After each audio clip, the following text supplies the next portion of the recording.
I'm about to, yes. Okay. I am about to do that. Did you name the stream properly? I'm pretty sure. Did you name it? Unlike Jay yesterday. Yeah, that was a dig at Jay.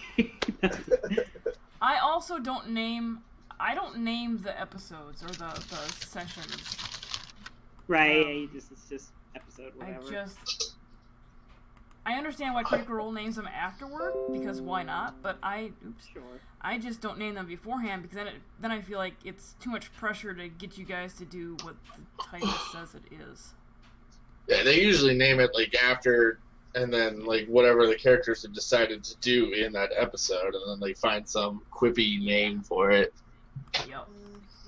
Which makes sense. Yeah. And there have been a couple. There have been a few times where Jay's pre-naming hasn't exactly played out the way he expected. Didn't go the way he expected it to. I'm gonna go splash some water in my face. Okay. That's showing up where I want it to show up. I realized I had forgot to put the art slideshow in OBS, so I did that this morning. I'm like, okay, yeah, it's only 4 pictures, it's great.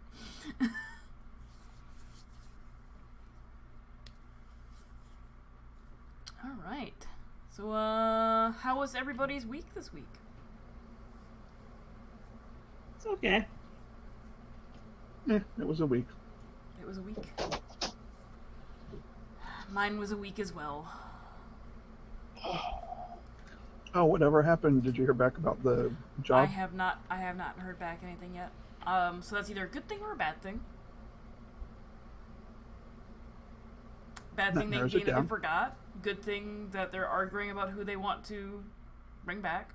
And I would be one of the prospective people that they want to bring back because I haven't been contacted yet.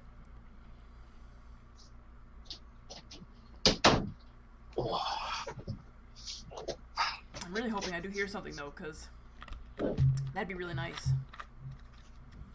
Move back home. I think we should add my dwarven NPC to this game.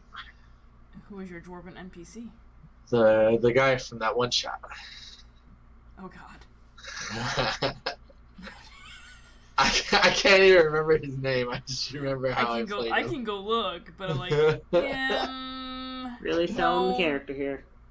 He's just extremely. He's super confused because he got hired by the cops to solve a crime, and he's like so the cops come up and they're like, hey man, you foresaw what happened here.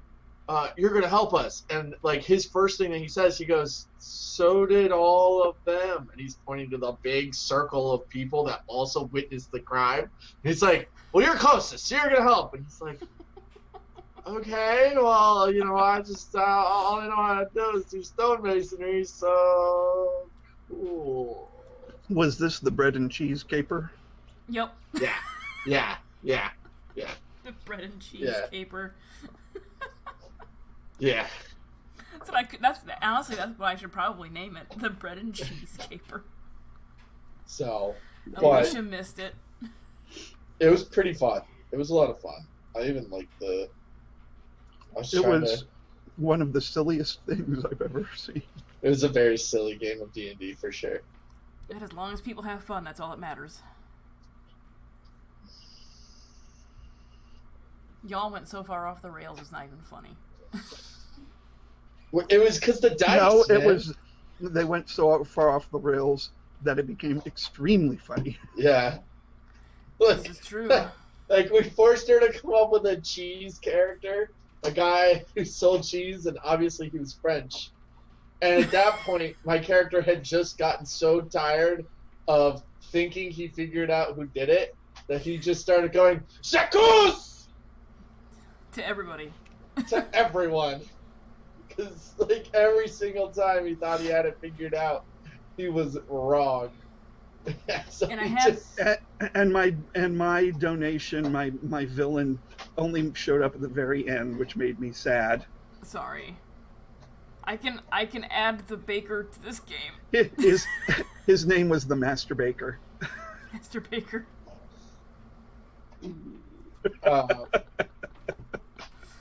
Oh, you don't like that one, Alicia? You don't I just honestly have a headache, so hard time concentrating. I gotcha. Well, the baker could be called the master, and then, I don't know, you could put the doctor in somewhere. Little Doctor Who reference in there. I was about to say, like, is anybody going to that Doctor Who, like, Fathom event thing? No. There's a Doctor Who fandom thing? They're gonna put Genesis of the Daleks in theaters for one night. Oh. I went to one of those the year that they did the 50th. That's the one I went to. That me and my dad went to that one as well. I went to that movie one where they showed an episode in the movies. I went to that one. That one was fun. I have never seen an episode of Doctor Who. It is a good show, but your mileage may vary depending on if you like the companions or Doctor. Yeah. And in the beginning, when they on the upside, if you don't like a Doctor, wait 3 years; it'll be different. Yeah.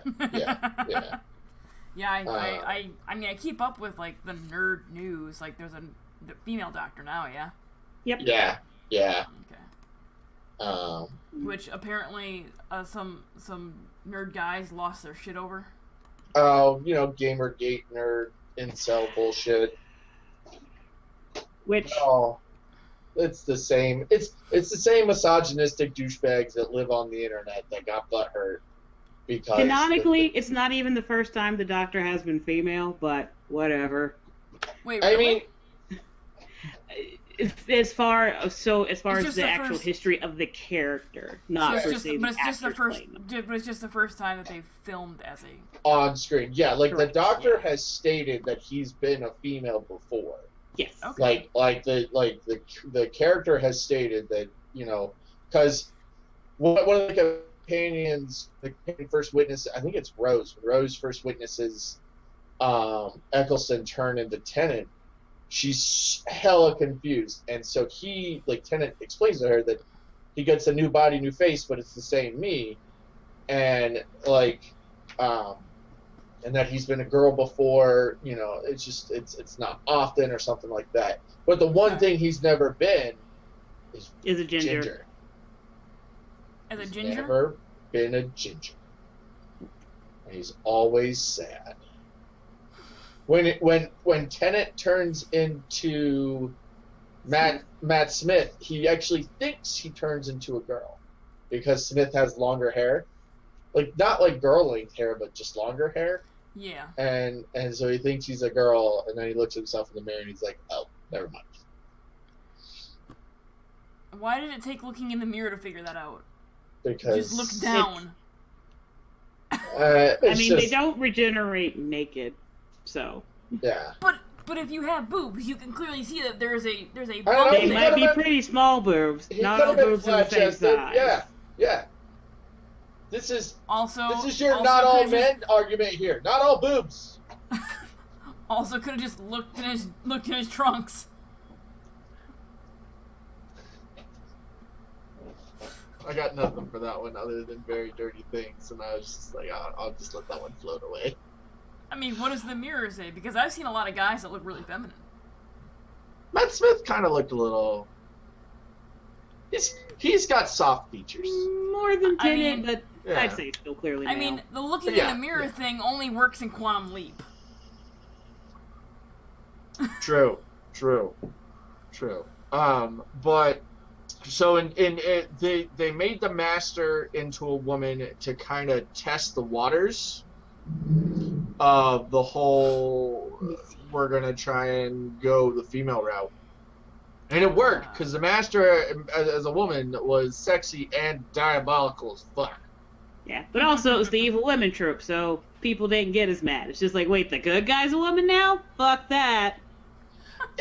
It'll be interesting, because the last Doctor was this cantankerous I love Capaldi. Love him. I love me a cantankerous doctor. He was a cantankerous Scotsman, and he's just sitting over here just like, he ain't got time for nobody's shit. Not even his companion shit. No. Got time for nothing. He's the get off my fucking lawn, you stupid kids, old man doctor. I love him. And then they're gonna jump to this really young woman, and I'm like, okay, all right. Now you're gonna give him a guy companion, girl companion, non-binary companion. I mean, I didn't keep up on robot dog. Man, if other than robot in dog, passing, but I was a little confused because the one thing I knew about Peter Capaldi was that he was like an Uber fan, and the fact that he was getting to play the Doctor was like amazing for him. So I was a little confused and surprised. It's like, okay, he loves. Bennett was an Uber fan too before he got to play the But Doctor. it was like, why did they leave then and not stay forever like Tom Baker did? Because Tom Baker was kind of unusual thing, and Tom Baker was also forced out. So Tom Baker wasn't leaving for nobody. Like that dude forced him. Like he got forced out. Yeah. But also, actors want to do different stuff. Like, yes, I love doing it, but time to move on. And the way you got to think about it is most seasons start in like August and end in January. Mm-hmm. Yeah, because it's Christmas special and everything. Yep. Or because they had the Christmas special. So you've got the first 8 months of the year is like nothing, and then the rest of the year is all Doctor Who every week. So they're just filming constantly for 4 years straight for 3 years of Doctor. And sometimes they take like they took a gap year, didn't they? In Capaldi's things. Yeah. They took like a whole year off in Capaldi's time. So 3 years of it is just kind of like it's draining. Even if you love it, you get tired of it. Yeah, if you look at Matt Smith from season 1 of Matt Smith to his final season, it's like Obama at the end from year 1 to the end of year 4. Like they age like the president. It's crazy. That's not a bad comparison. Yeah. It's crazy I guess how much my they whole age. perception is colored by the fact that I first became aware of Doctor Who during the Tom Baker era. Yeah, but most U.S. people, that's the case. I also think they had shorter seasons in the older. They had the short might have. the short English seasons, because most English shows have like 6 episodes a season. Yeah, series length. Doctor Who's the only show I know where they do almost 10 to 12 a season. Is the only English show I know that does that. And these are 45-minute long episodes, so they're still doing the hour-long episodes, but doing almost double what normal English television shows do. Welcome to Doctor Who podcast. So it's a lot. Hey, you can kick off the session whenever you want. We're just sitting here. There's been kind of rumors and talks because the John Barrowman who played Captain Jack, he wants to come back, and the moment somebody goes, "Hey, do you want to be in the show?" like he will jump on that freaking train like it's cool. So I mean, if they brought Jack back for Ayo, Captain the Jack. new girls, new Doctor, like that'd be cool. Be interesting. Let's do this. Torchwood was not good. It lasted like 5 seasons. A lot That of people didn't mean liked it was it. good. A lot of people liked it. Pterodactyl versus Cyberwoman. Done. I never watched it. It just didn't have the same appeal.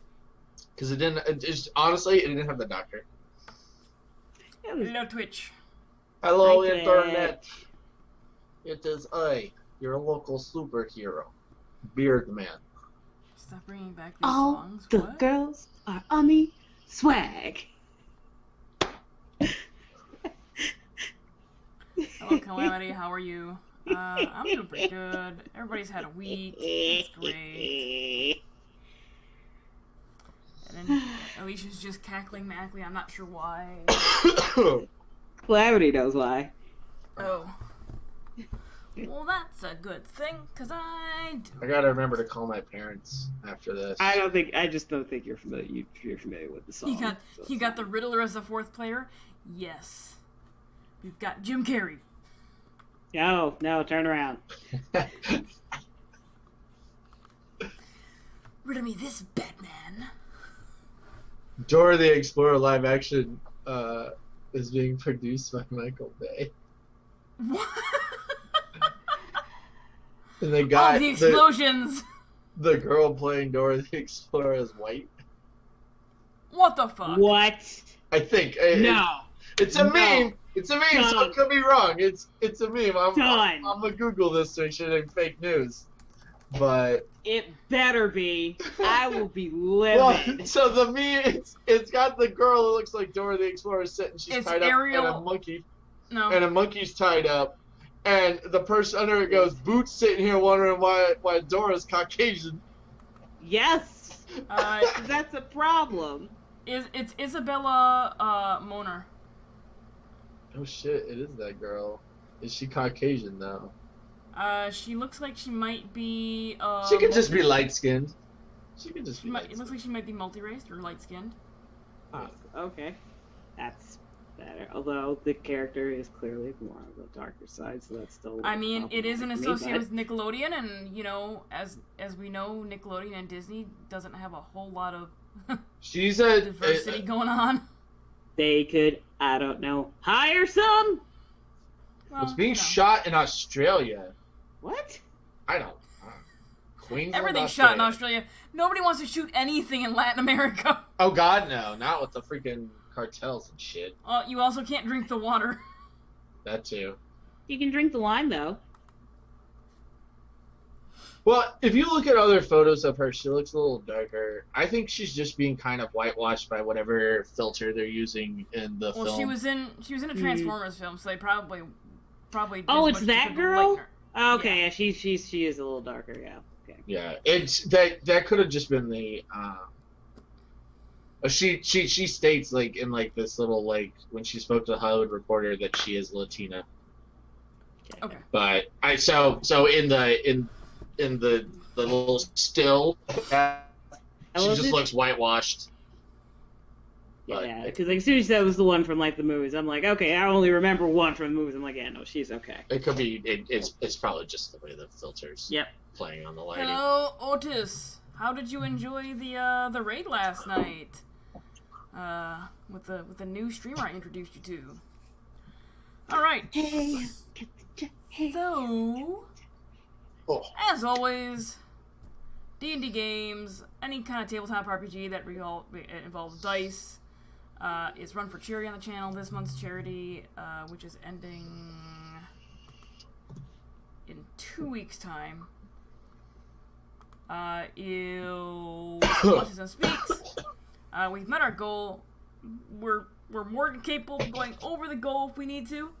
If you'd like to donate to that, you can scroll down the panels below and click on the Autism Speaks banner. In doing so, you can purchase the players some cool stuff. You can purchase the DM some cool stuff. Or you can purchase the players or the DM some not so cool stuff. Some of those cool and not so cool things involve advantage and disadvantage, D10 inspiration dice, critical success or failure.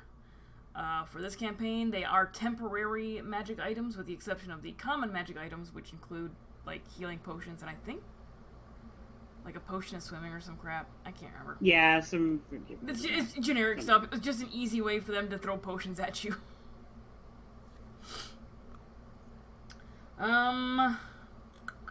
This month I am doing a giveaway of a Pathfinder Monster Manual. I'm not going to try to say the other word because I will probably fuck it up.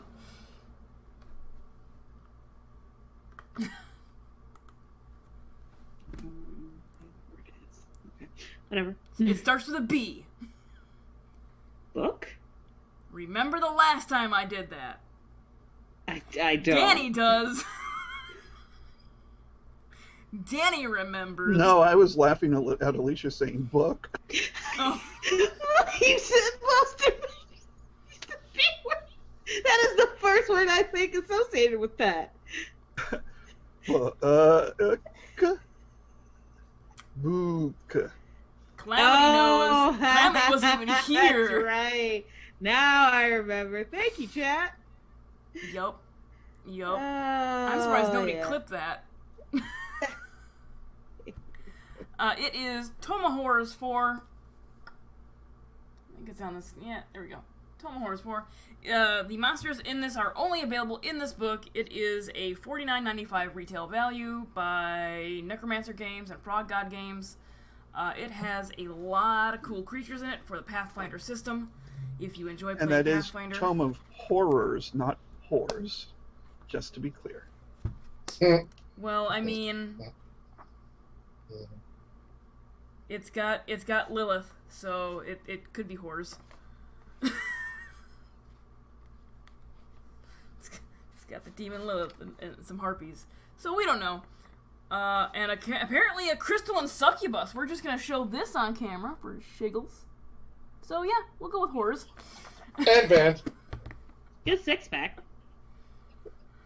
Showed anime nipples and band.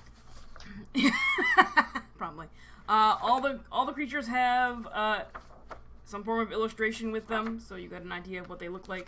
It's a decent book. I just don't play Pathfinder anymore. I've honestly never used this.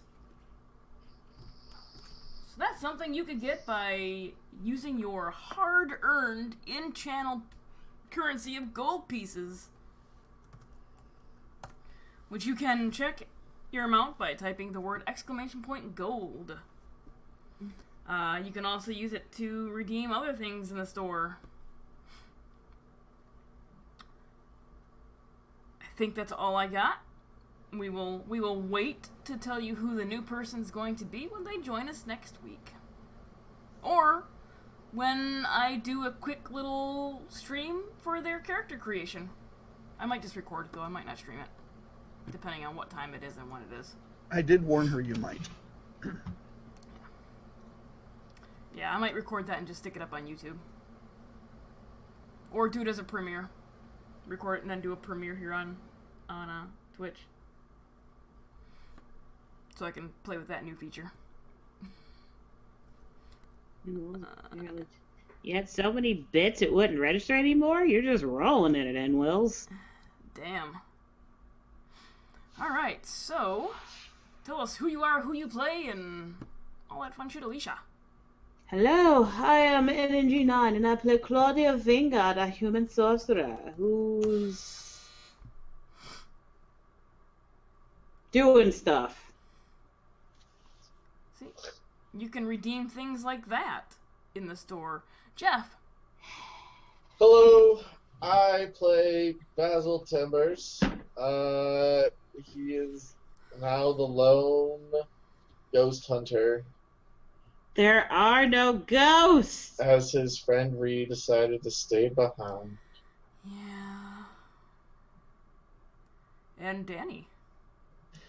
I am Tunarth in chat. I am playing Koltash Karn, the half-orc paladin, who is sad that Ree is leaving us. But she's still around because we're, still in the, barracks outpost thing, and presumably she's still around here somewhere. Yes, she is.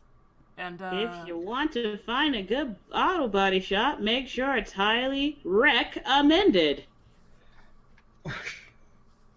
Boy, that was phoning it in if I ever I told you, I have a headache. Alright. Who would like to recap last week? We went to the gate of the old gods. The Azamar didn't stab us as we're children of gods. We went there to go find an item from the goddess of nature, the old goddess of nature. And then realized, wait, no, we should go to the barracks first. Ree decided to stay behind to help keep the old gods where they are. Gave her item to Claudia, which we will determine later what that is. Yep. Koltash attempted to see if there was a different way to keep Ree with us. That did not pan out so well. And now we are headed back to where the old gods are to hopefully not die and get an item. The question mark should recap or information last week. or something. I don't know. We'll be sitting here a while, Clammy. I don't know if the question mark can actually do that. Let me lock my chair in place so I'm not falling back. Alright, so, yep, we left off with them allowing you to stay overnight here with them before you head out in the morning south of the Iron Gate into the what's known as the prison of the old gods.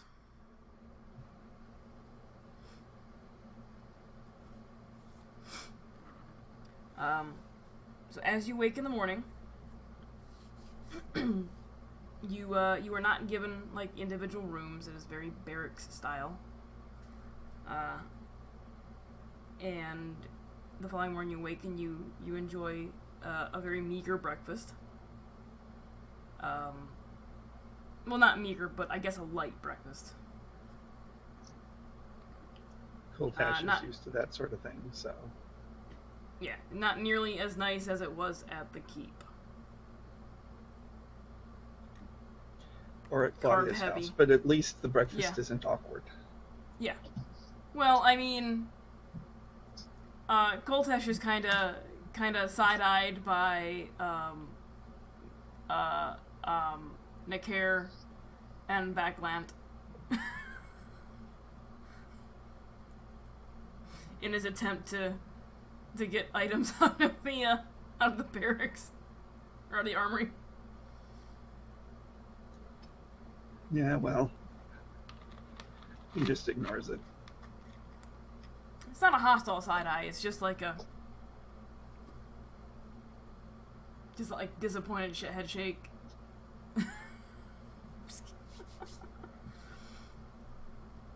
After eating breakfast, what would you guys like to do? I guess we're gonna head to the old gods. Yeah. Okay. They raise the portcullis and allow you to kind of bend over underneath. They don't want to get it up all the way because that might just not be a good idea. And as you pass under it, you take a few steps and you can hear it cranking down and close behind you.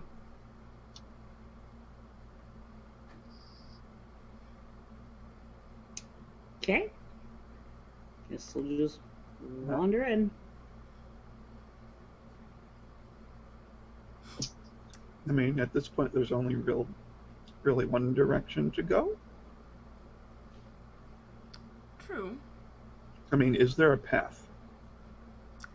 From the gate, not really. Is it just wide open space? Yes. Do we see anything on the horizon? Any mountains or trees or? Yep. As you look south, a good portion of this area right after the gate is ignore that distancing. It was just I put the gate there, and that's what. Who just messaged me? Alicia.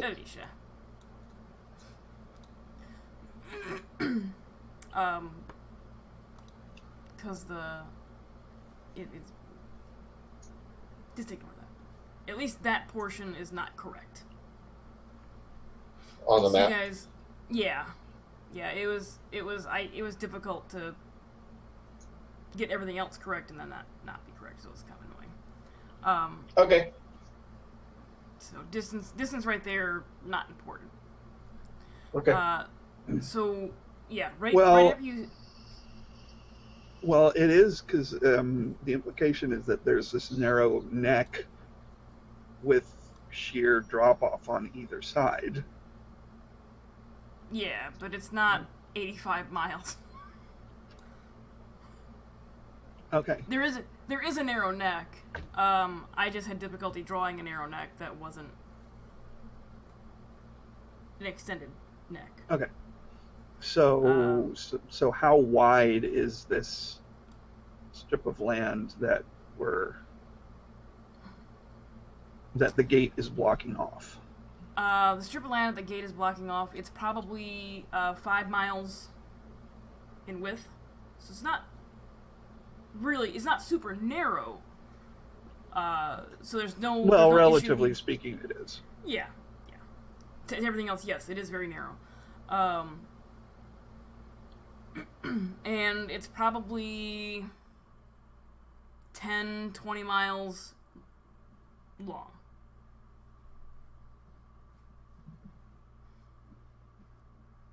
So that section of the map is the only part that's not to scale correctly.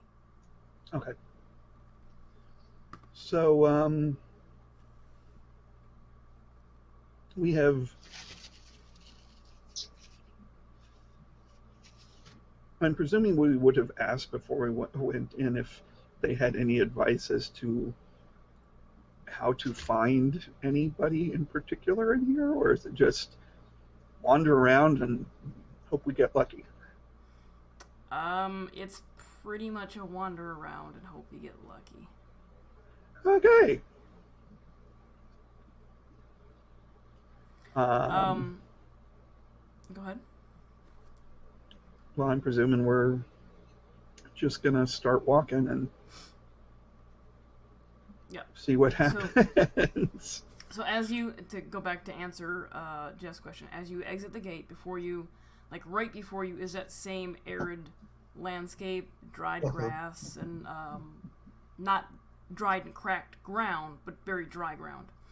And then ahead, towards the horizon, you can see trees and a mountain in the distance. Yeah, we just a mountain on the horizon. Yeah. Okay. All right, I guess we'll go there. Maybe. Are we gonna see the old gods in corporeal? This is Basil talking. Are we gonna see the old gods in corporeal form? I don't know. I mean, I barely started interacting with the gods that we know, like, this year. well, I mean, we've met all of our parents in corporeal form, so I'm presuming True. that the possibility is there, although they may choose not to.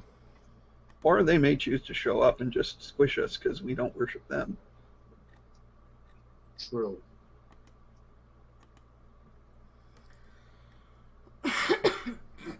So, I guess we should get to walking. towards that mountain. Probably. Okay. Maybe start yelling. I don't know that yelling's the best idea. Okay. It might disturb things that we don't want disturbed. True, I don't know if there are beasts out here. I think there wouldn't be. Well, let's walk. Okay. So we walk. All right. You begin. Unless anyone else has any objection. You begin your trek south towards the tree line and the mountain in the distance. And it takes you the better part of the day to get to where you can visually see the break in the tree line to like a grassland before it. Give me a second here. Okay. As you are walking, you feel as if it's probably warmer here than it should be. Do you ever have that feeling like on a hot summer day when it feels like the sun is just huge and burning in the sky and it just seems larger than normal? It seems closer to the earth than it should. Yeah. No. Yeah, that's the feeling you get as the closer you draw to the tree line.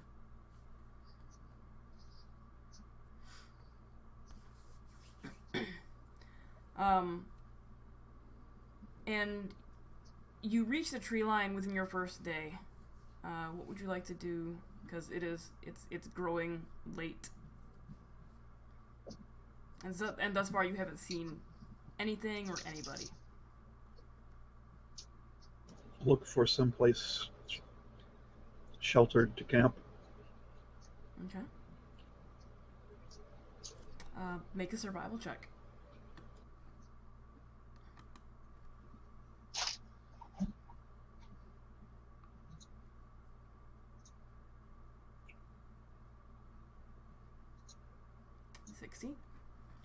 Alright. You look around for a minute. And you notice that the trees here are very massive. The trunks are very big around, almost like is it the red oaks in California?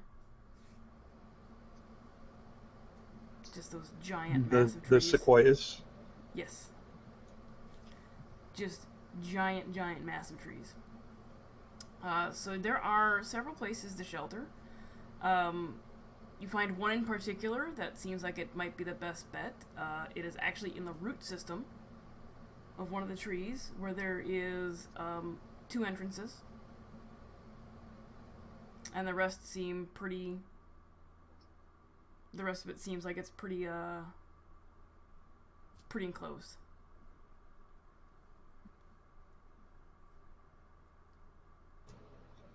Well, I'm guessing that's where we'll camp for the night. Okay. Works for me. All right.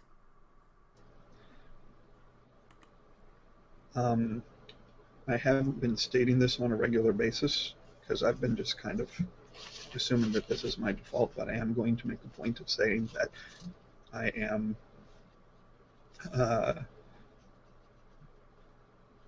doing very formal prayers to both Ela and Sodar every morning, Okay.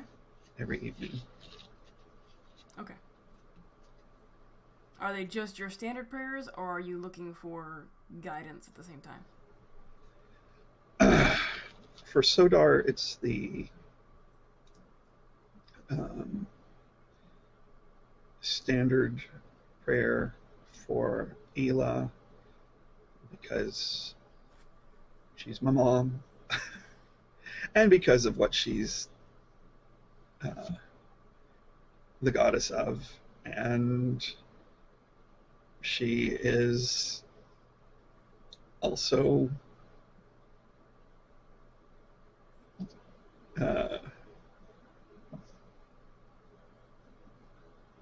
the sister. So we're basically looking for my aunt, if I'm recalling correctly. No. No. No, you're looking for Imra at this point. Imra, right? So, right, I got my notes. Yes, you're right. Never mind. That's fine. So essentially, if you look at the way creation happened, kind of like your grandparent. If you're doing the family line type thing? Yeah. But Ela is the Lady of Fate, and her sister, my aunt, is the new goddess of harvest and fertility, which could be some kind of a link to the old goddess of nature and the land. Okay. It's a tenuous relationship, but I'm still gonna roll with it. Okay. Are you doing this prayer inside that root system, or are you kind of going away from the rest of the group to do this? No, I'm doing it inside the root system, in particular, because it is very nature and land oriented to be in the roots of a tree. Okay. While Koltash is praying, would Claudia and Basil please make a perception check?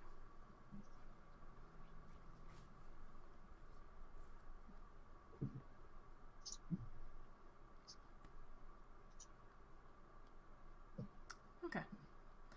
Basil, while Koltash is there kneeling on the ground praying, you hear a flittering noise from around this root system. And while there's two openings large enough for you guys to actually get into. There are very small, like where the dirt's just not there, openings around the entire root system. Not big enough for anything to get in, at least not big enough for anything humanoid to get in.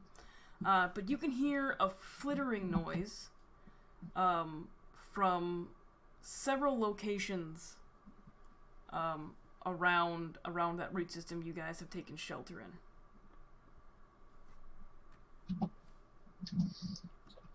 Was the noise there before he's praying, or did it start when you started praying? It started. Who are you praying to first?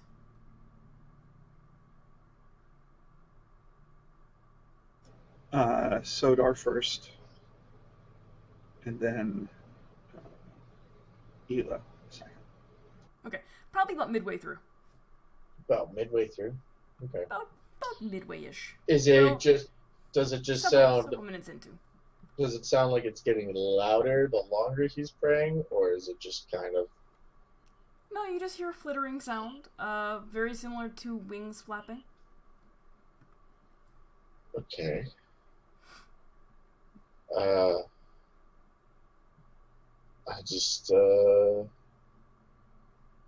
look in one of the smaller holes and see if I can see anything. Okay. Make another perception check.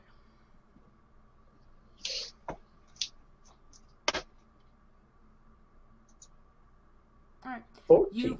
You walk up to the side of the root system, and you kind of pull yourself up a little bit and look through one of the smaller openings out into the forest around you. And you see a faint light off in the distance, a small darting light.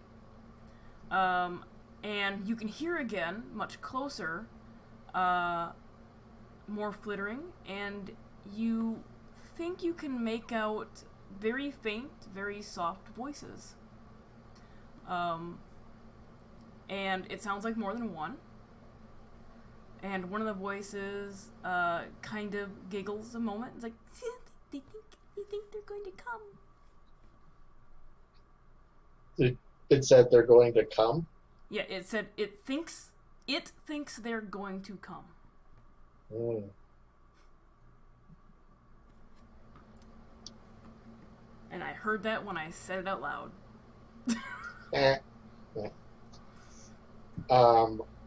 I would probably say out loud.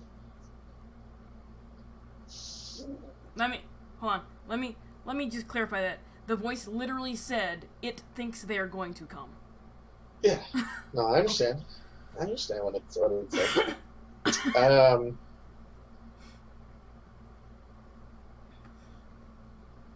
I'll try and imitate its like high-pitched voice and be like,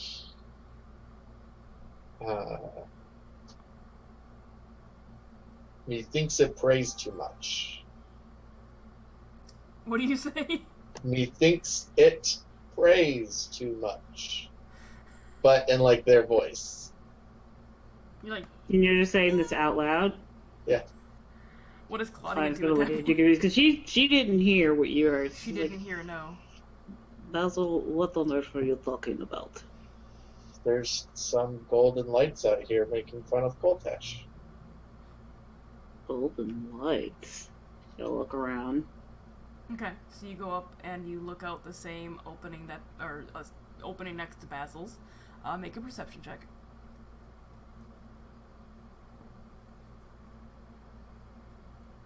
Yeah, you can see some small flickers of light in the distance darting around, and you also hear very faint, very high-pitched voices.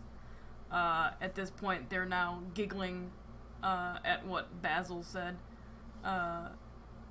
and they're stating, it probably does pray too much. Who are you? It asks questions. It is my nature. And you haven't seen yet the ones that are close enough that you can hear. Yeah, yeah. I figured there's more of them. Is Claudia gonna do anything? No. She's gonna let Basil handle this one. Alright. So Basil is asking them questions. Who are they? And it was who are they? And what was the last thing you said? I said, it is my nature. And then I Okay. said, who are you? A couple moments go by. Koltesh is still praying. He's probably looking a little irritated that you're having some weird conversation with who knows what, or he's really concentrated on his praying. I guess that'd be a question. Would Koltesh eventually realize Basil was talking, or would he just kind of like, it's just Basil? He'd be focused on his prayer and tuning Basil out completely because he's used to Basil being Basil. Yeah. Okay. I just wanted to make sure. So a couple moments go by. And Basil is open, you're looking out. You're still kind of pulled up looking out to see what's going on. A small fey-like looking creature head pops in the hole, like from outside. Probably about a foot-ish from your face. Because that's about how the distance between where you are and the outside opening. Same thing happens to Claudia. Just this Claudia little... be like steps back, hands up. It's a very pale face. It is almost moonlight colored, with slightly shimmering I think iridescent is the word I want, wings on its back. And it's hanging upside down. It's like upside down, looking in this hole. So it's got this flowing, very very pale platinum colored hair hanging upside down from its head as it's looking at you. And looking at Basil as one of them looking at Basil. And the one looking at Basil answers your question about who they are. We're the children of Sianke. Who's that? Religion check? Oh, okay. Yeah, make a religion check. Okay. I would say Basil needs to make a religion check too, since Jeff asked who that was. Who that is? Who that be? Or is Basil actually asking who dat? I'm asking. New creature, who dat? Yeah, who that is? Alright. Claudia's not sure. So the one hanging upside down, outside of Basil's opening, because Basil didn't really act. You're still, like, up there, like, hi, right? Okay. It's not your crazy parents showing through at all. The tiny fey-like creature in front of you, Sianke is the goddess of fertility, the moon, and the night. Then why are you out during the day? We made camp. This is night now. Yeah. Oh, I thought that Koltesh was saying he did this prayers in the morning. Night and morning. This is Oh, night okay. prayer. Okay, never mind then. Never mind, I was confused. My apologies. And it was the goddess of fertility, what in the night? Fertility, the moon, and the night.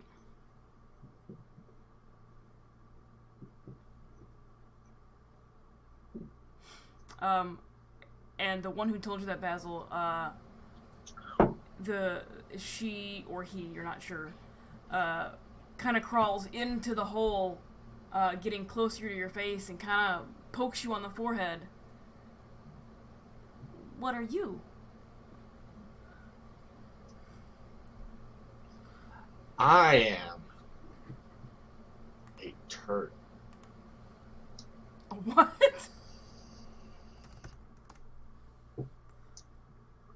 A turtle. A turtle. I thought you said turd for a second. I'm like, No. A turtle. oh, Danny gotta laugh.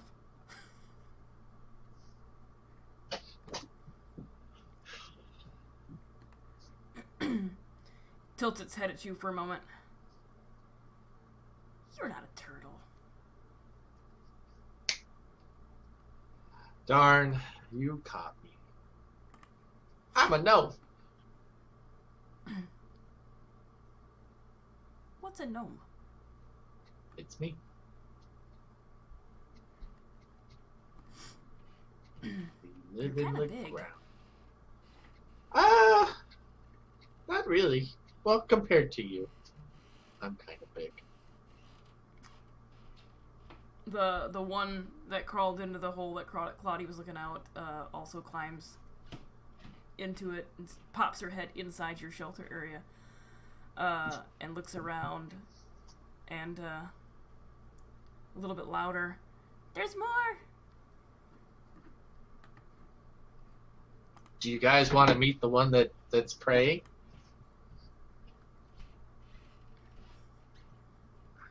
The one over in Claudia's hole, because Claudia's back, so it can actually see inside. The one that's in your hole can't, because your like face is pressed up against it. Pretty much, you're like trying to pull out or get up there so you can see outside. You haven't dropped down yet. The one that came through Claudia's hair glanced over towards Basil and was like, "The others are bigger." See, I told you. What are they? Well, one's a human, and one is a half-orc. Why is it only half an orc? Because one of his parents was an orc, and one of his parents wasn't.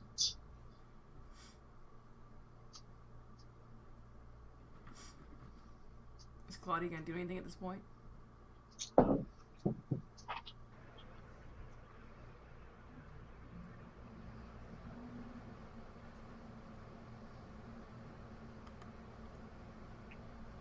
Nope.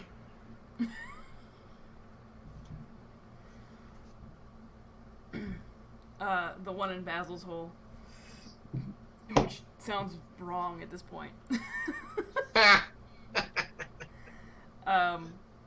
Crawls in a little more and then kind of like just pushes against his forehead like, I want to see. So are you saying that it's coming inside Basil's hole?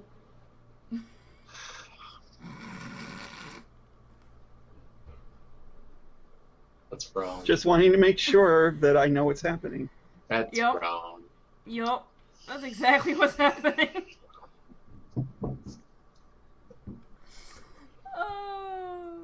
You have to tell me your name before you're allowed to see. No, I don't. I can see fine. You're just in the way. Well, that's the point. I won't move until you tell me your name. You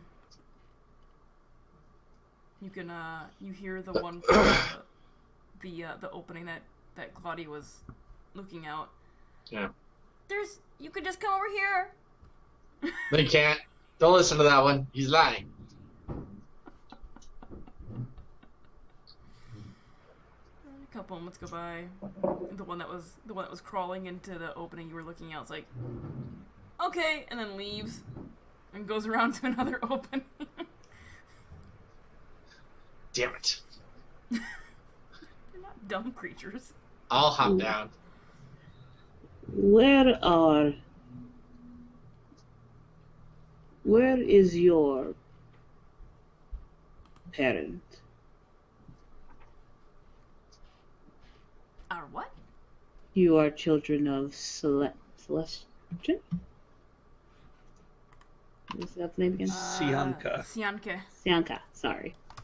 You are children of Sianka. Where is Sianka?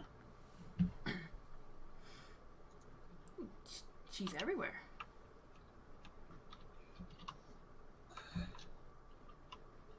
and one motions for you to come over. Claudia will cautiously step closer. Okay. And then point out the opening. Okay. And does she look? Yep. This creature points out, and you can see beams of moonlight coming through in the canopy, and says, "Sianka's in the beams of light." By that logic, is Imra in every tree?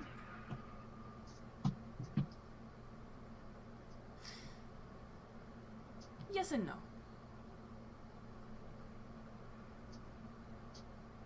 Can I keep one of you? Basil, they are sentient beings. No. But they could be my friend.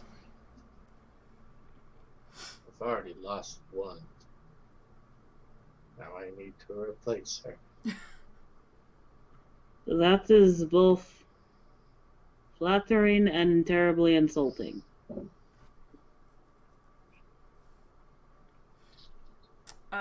Yeah.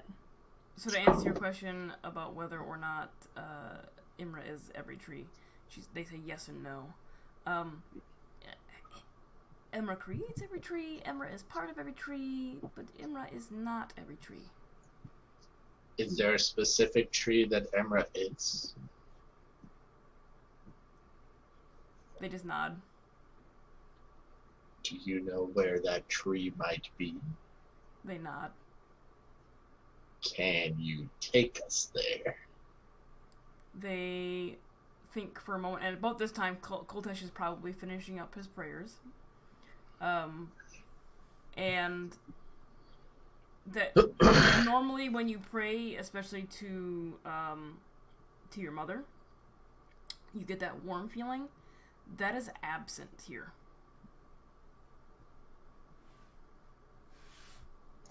Oh. No warm fuzzies for you. That was Jeff, not Basil. So Koltesh comes out of his concentration and looks around, and there's two small fey-like creatures hanging out in very fairy-like, hanging out some of the openings with Basil and Claudia having a conversation with them.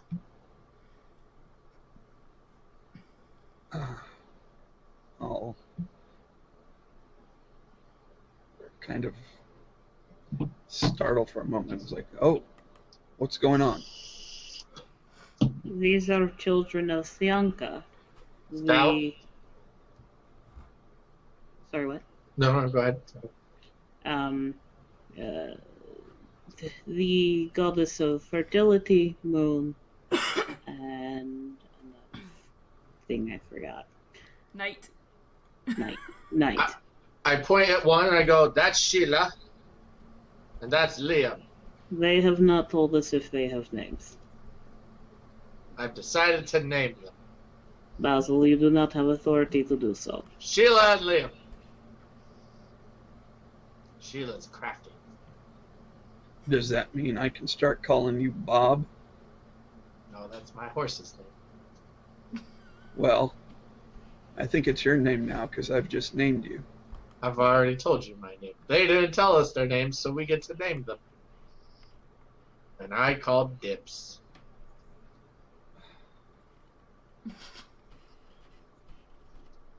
I begin ignoring Basil, and Yes.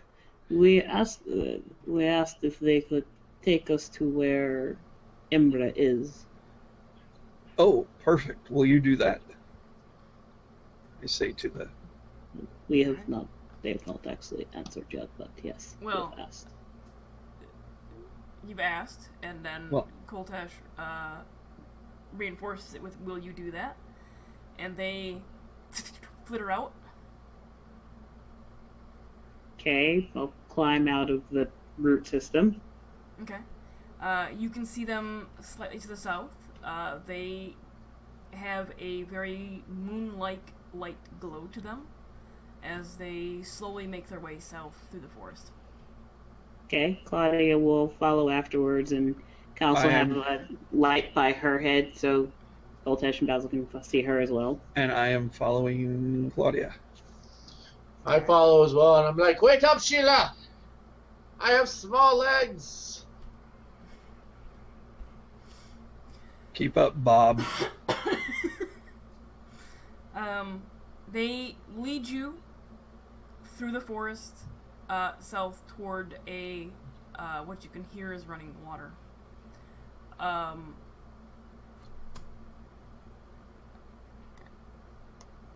You I'm going to do, as we're going, I'm going to make a point of doing my best to remember which way we're going so we can backtrack if we need to. Make a survival check. Oh, God. Not a great skill for me. Oh. Ouch. You think you're doing okay? I think I'm doing okay. I'm doing great. You're doing fine. Yeah, you're doing great. I got it. Koltesh is very confident that he can find his way back.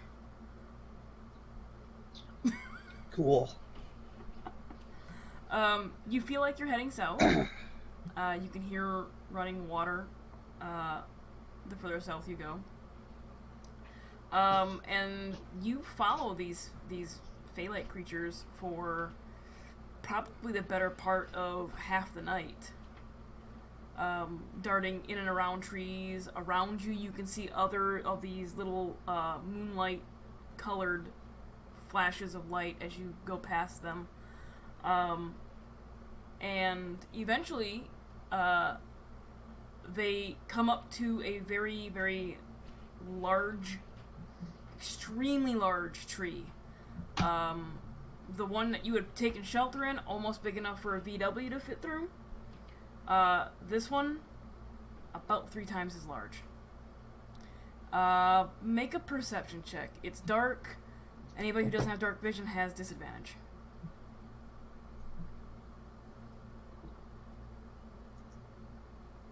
Works out well for Claudia then.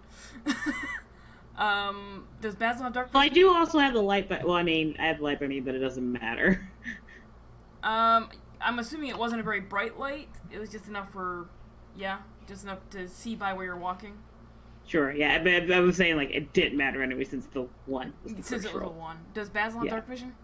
Yeah, I'm a deep gnome. Okay. I can't roll And yes, I have dark vision. Okay. So a 17 and an 11.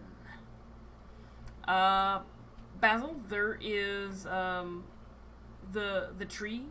Some of the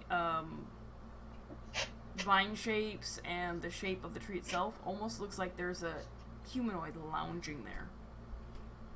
Very large humanoid. Like, bigger than Koltesh? Yeah. Claudia, don't go too far ahead. There's somebody at the tree. And then Claudia, like, have it, at that, probably, it's just recovered from probably tripping, which is why she didn't see anything. Mm-hmm. Like what? Yes, there's a big person. And when I say big, I mean bigger than Koltesh. How big? Can we tell male or female? You're about to. The 2 Phalite creatures you're following flitter up roughly 20-ish feet, and then kind of just do like this weird, all around this one spot on the tree. You can hear very faintly they're saying something, and it looks like they're bumping into the tree. Okay, slowly approach it.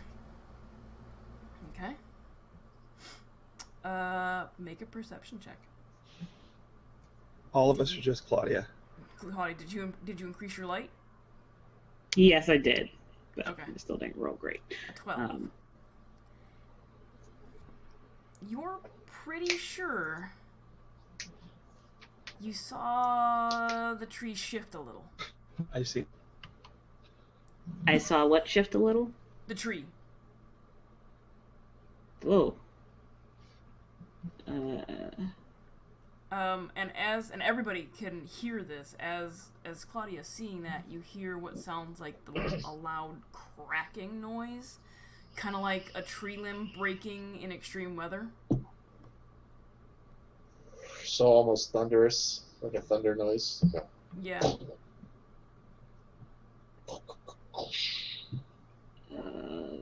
Do I have the honor of addressing Imra, goddess of nature, and other things? And other things. And other things. Man. Forest. There we go. That sounds something Basil would say, not Claudia. Alicia said and other things. Okay. Not Claudia. Because Basil would totally be like, got trees and stuff. Nature and the land. Trees And and other stuff. things. I have nature and forest, but okay. Trees and stuff. Other things. This is where you go to get your trees and stuff. Trees and stuff. There's no answer to you particularly, Claudia. However, you do hear a deep feminine voice rumble from this tree. I'm sleeping. Go away.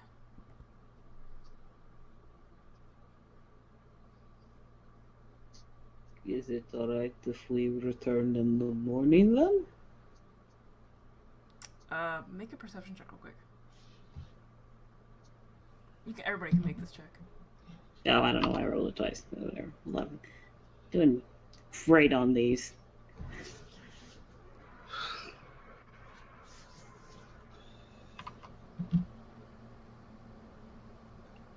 I can't believe Basil Jeff? is the most perceptive. Yeah. An 11 is fine. 14 is fine. You hear the Fey-like creatures now as they're bumping into the tree. Wake up! Wake up! Wake up! Wake up! Wake up! Wake up! Wake up! Wake up! It's like, oh no. Like, oh no, you didn't have to. Oh no. No, you get the sense, you get the idea that that's what they've been doing the entire time, and the "go away, I'm sleeping" might have been directed at them. Yo, that's what I just figured out. That's why she's just like, oh, I didn't realize they would wake Imra up. Oh no. Sheila, leave the tree god alone. Liam, stop annoying him. That's we can just wait here till Imra sleeps some more. We thank you for showing us the way. Please don't poke the goddess anymore. They don't seem to listen. They're just still. Okay, I'm backing up. This isn't gonna go well. Okay, I don't know why Claudia's backing up, but I'm going to pick up on the cue. You can see the little Fey things just keep against the tree. Sheila, Liam, stop that right now. He's bigger than you. And after a few minutes, She's bigger than you. One of the Fey creatures gets a good running start. right at the tree. And then slowly down to the ground. You suspect it's knocked itself out. Oh no. Sheila, no! The other one. At this point, I don't know who's who, so I'm just calling out The other one random stops names. what they're doing and flitters down to their friend. And what would you guys like to do? Oh boy. Well, Claudia will, kind of try and dash in, pick them both up and dash back. Just like, thank you very much. Please stop doing this. So dash in out. Yeah, so, and the one that is not currently unconscious. Mm-hmm. But you were looking for Imra. Yes, we are. I did not realize Imra would be asleep, though. I did not wish to disturb the goddess's sleep. Imra's been asleep for like 15 years. Oh, well, never mind. She needs to wake up then.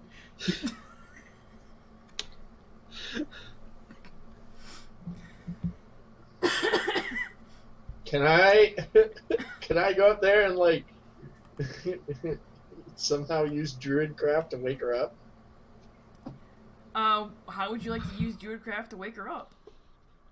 Give me a second. Let me reread Druidcraft to see what things it'll do that I'll be able to do that. Yes.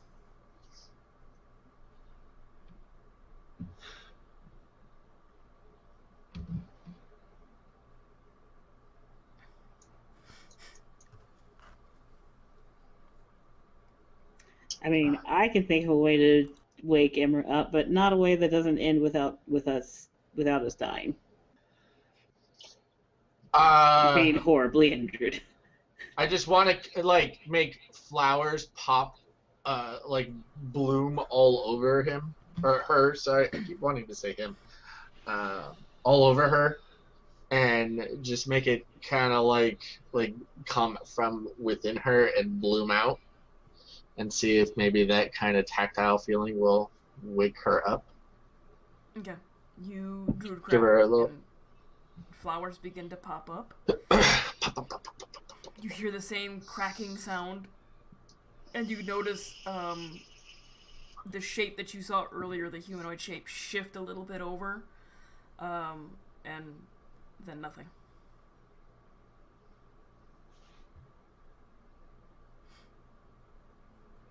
Coltash is going to back up a little more. Little ones, how do we wake her up? Well, the one that's still conscious. Little one. Kai will do. Let's see. Do I have a? I think I have an okay medicine. Maybe I don't. I don't remember. Liam. Not great. Liam, how do we wake her up? Give me a second.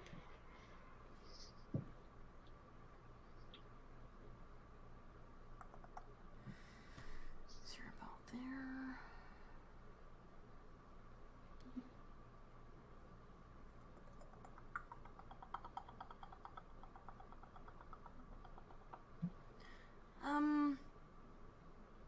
Maybe Ithar? Or Pekmos could help you? Ithar? Yeah. Are you... Hold on. Ah! Ithar...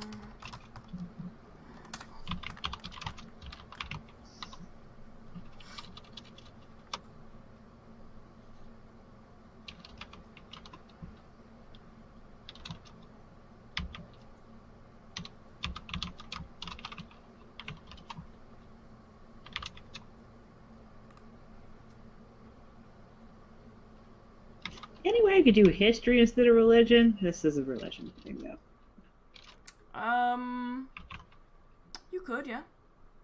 Okay. Feel much better about that one. 22. Boom! Okay. Well, the study of the old gods isn't something that is the norm. Sure. There are still mention of them, particularly if you're reading about the Gods' War. And you recall that Ithar was the god of the sun, healing, and time. And Pekmos is the god of water, in particular rivers, seas, and oceans. Okay. So we need either water or the sun. Well, you say she's been asleep for 15 years? Yeah, it's kind of boring around here.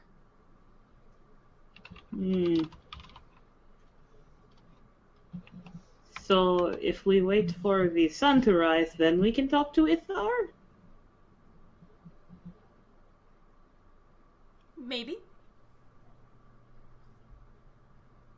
Because this is another one of those, if Ooh, Sayanka is in every moonbeam, is Ithar in every sunbeam? You roboted right before every sunbeam. Like, bad.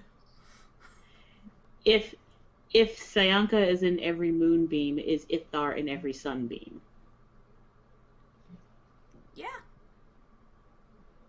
Okay. That was the most non-committal, yeah. Yeah. Totally. So great, we gotta go bother more gods in order to get one god to wake up. This is gonna go super well.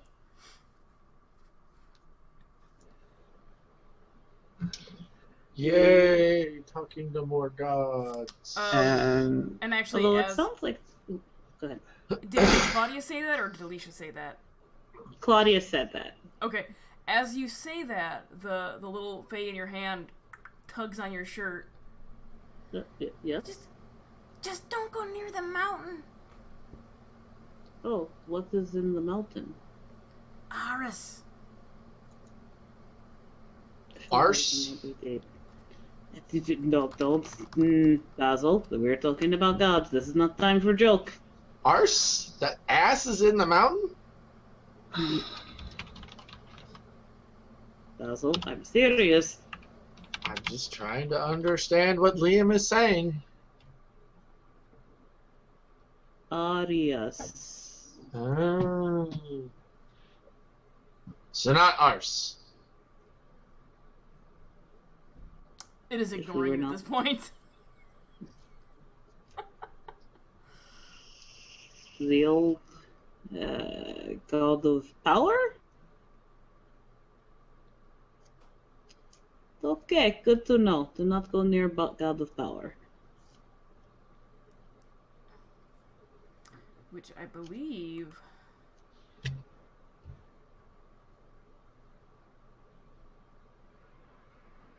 I gave you the information of that, and it says one of the first Yes. gods of Esela?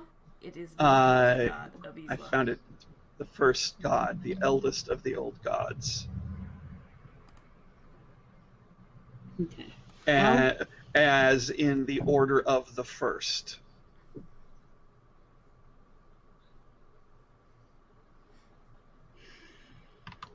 Joy. Okay. Well, okay. We did hear like the sound of a river, right? Yes, you did hear the sound of running water. Okay. Would it be possible for you to take us to the river? Why don't we try Peckmus first? Maybe Peckmus is awake. I don't know. Okay. The fey-like creature nods and just it points towards the direction. Okay. And then flitters out of your hand and goes that way. Sure. Claudia will continue to carry the unconscious one. Yep. It's unconscious. Yeah. That one is. It's not terribly injured, but it knocked itself out. Yeah. Getting that running start into the tree. Right. I will use some of my lay on hands and heal it for 5 points. Okay.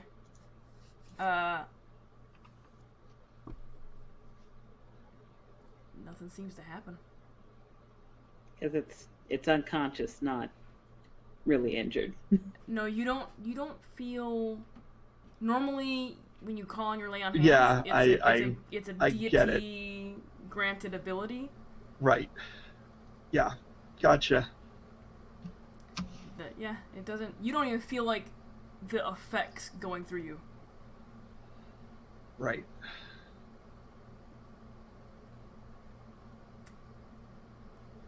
I don't think that worked, but we can keep moving. It'll wake up eventually. Would Koltesh mention that to the group, or kind of like keep that to himself? No. Well, I mean, if he was attempting to heal the thing with lay on hands, Claudia would see him try something because she's holding it. Yeah. Right. No, but But you don't know if he's just poking at it or if he's trying to heal it.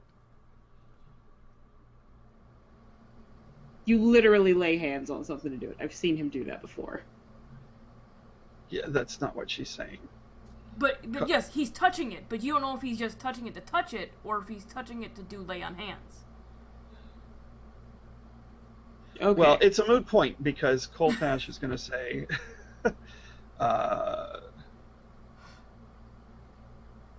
we're cut off from our gods in this place. You mean when I prayed earlier, I felt no presence of Sodar or my mom. And now I've just tried to use the power that comes from the gods, from my faith, and there is no power there. And with that thought,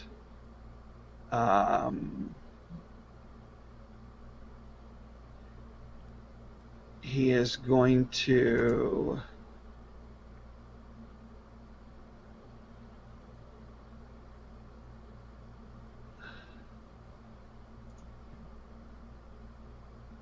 pull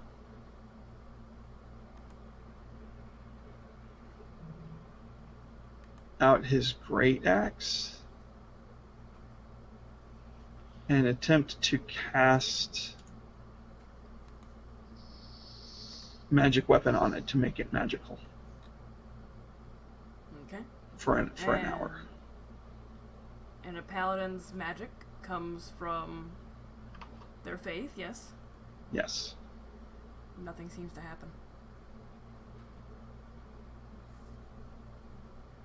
And I made a point of making it very obvious that I was going to try something. Okay. And Coltash will shake his head and say, I have no power here. That is unfortunate. We will need to be more cautious then.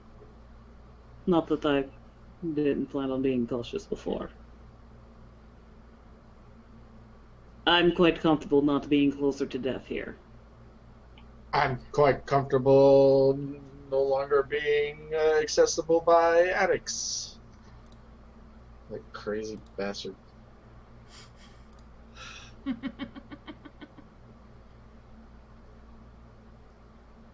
Well, I am going to test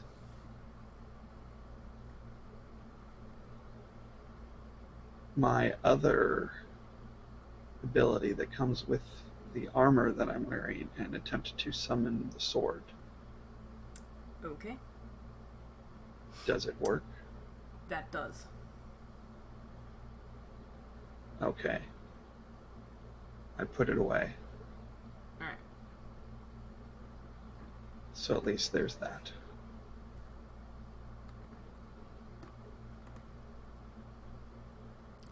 Okay. All right, so then. doing this. You're doing this as you're walking, and you walk for about 15-20 minutes before you can see a clearing ahead, and you can see the moonlight reflecting and shimmering off of a decent-sized lake. What time of night is it at this point? I mean, we were getting ready to camp for the night, and then we walked, and then we didn't. It's like midnight. Oh, we're gonna be or exhausted later. tomorrow. It's gonna be a shitty day tomorrow. Yeah. Yep. Got gods to talk to. So what time did you say it was? It's probably around midnight. Midnight. Okay. Nothing ever good happens after midnight. Nah, midnight's still okay. It's after 2 a.m. Nothing good ever happens after 2 a.m. You might as well just go to sleep. Okay, so we reached the lake. Claudia's gonna kind of like. She's not gonna reach out and touch it. She's gonna like look at the water, kind of like kneel down by the lake bank, just like, Beckmos, are you here? Can you hear me? Make a persuasion check. Aha! That I can do. Pecmos, can you hear me? Boom! 25. So you're kneeling down by the lake. You can see your reflection in the smooth water.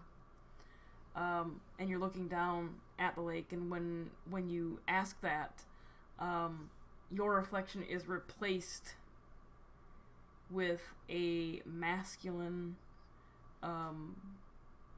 humanoid featured individual with blue tinted skin and flowing green hair. It is an honor to meet you. I was wondering if I may ask a favor of you. Okay. You can hear a voice, and everybody can hear a voice, and it sounds like somebody is talking underwater, and I'm not going to do the critical role thing. Yeah,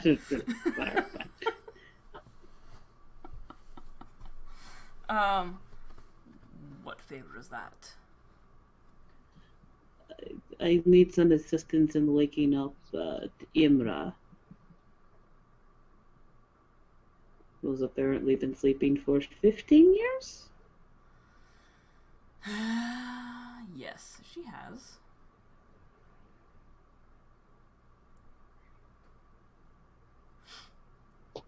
What do you want her awake for?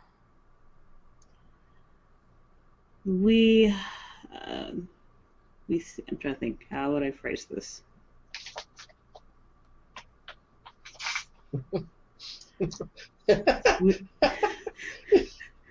I just thought of if you're really bad at Basil, like gets up to pee and 6 p in the middle of it. Murder you. I will murder you. I will murder you. I will get out a dagger and murder you. No magic. You know, it's just like we seek an item connected to her to help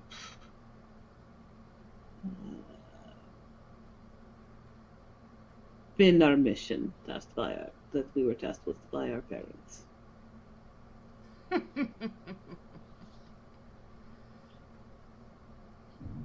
A point in line. It's not. I know. But you can hear the deep chuckle, and the lake ripples out from your no longer reflection. Mm-hmm. And you notice the water now, where the reflection is, begin to form up out of the lake.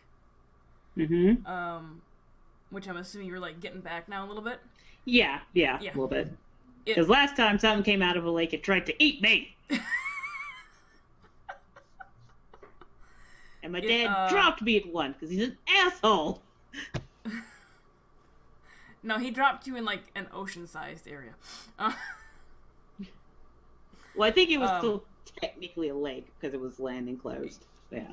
A sea. Sure.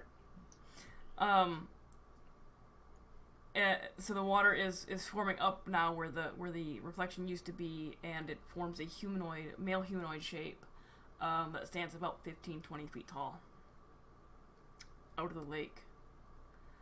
And you can see the water-shaped facial features looking down at you. Your parents? Correct. The only reason we were allowed entry into there is because we all have at least one divine parent.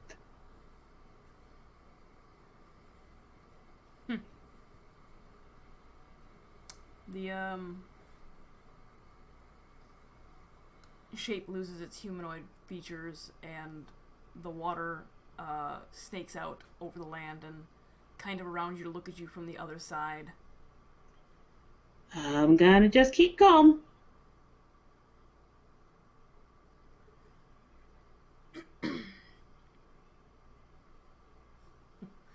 What help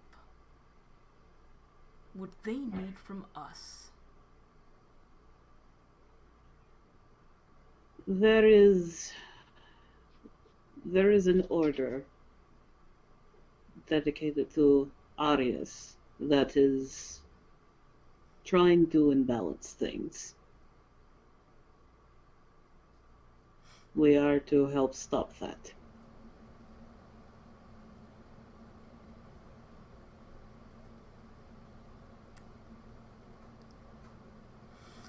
The water snakes all the way around you and has now created a perimeter around you and entered into the lake again, with the other end exiting the lake and basically just kind of like snaking around you back into the lake and then back up into a humanoid form. So it's no longer surrounding you. Okay. Kind of like, I can't remember the damn movie. The Abyss? I never actually saw that. Danny, you never saw The Abyss? Oh yeah. Okay. I know exactly what you're talking about. Yeah, where the water just is like moving through the yeah.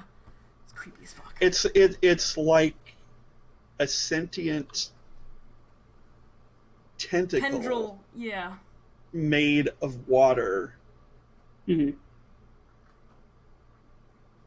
but with like a hint of a face at the end of it. Mm-hmm. Yeah.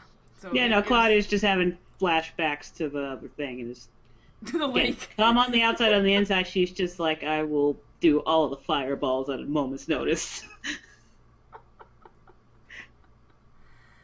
So you tell Pekmos that the Order of the First is trying to unbalance things. Because that's the understanding. I mean that's the gist of it. Yes. That's what you understand is what's going on. There is silence for a moment. All you can hear is the flow of like water slapping against each other, slapping against the shoreline. I'm patient. And what will you do for me if I help you wake Imra?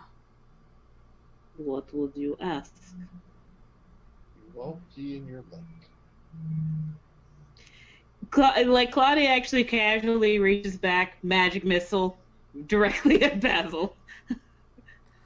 Basil is now also soaking wet, as a tendril of water comes out of the lake and just... I said I wouldn't pee in the lake! Actually, hold on, sorry, not magic missile. No, magic missile, because I don't want to piss off Imra. And the other thing is a fire cantrip.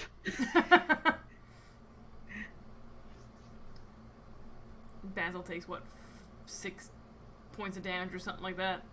I can roll it if you want. We'll just say 6, because it's 1d4 okay. plus something for each one. I'm Plus assuming 2 you get or level something, 1. yeah, whatever. Yeah. Yeah. I'll mark it off, yeah, whatever. Okay.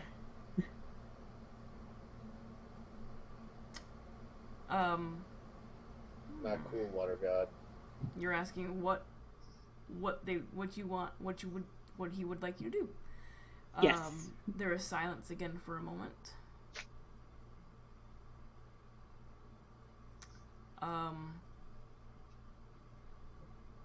And then you notice as onto the shore washes up a conch shell.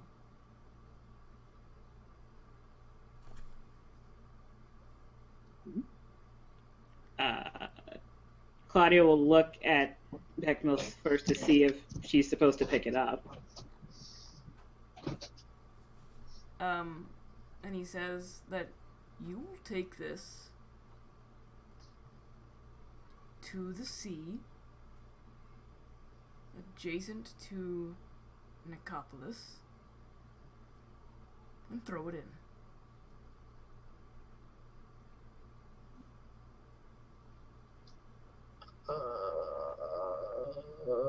What What will it do? That's not important. You want my help? I want you to do this. The Azamar will kill us if you are allowed back out there. I heard kill us. The Azamar will kill us. Robot. Yeah, the Azamar will kill us if you're allowed back out there. The Azamar won't touch you.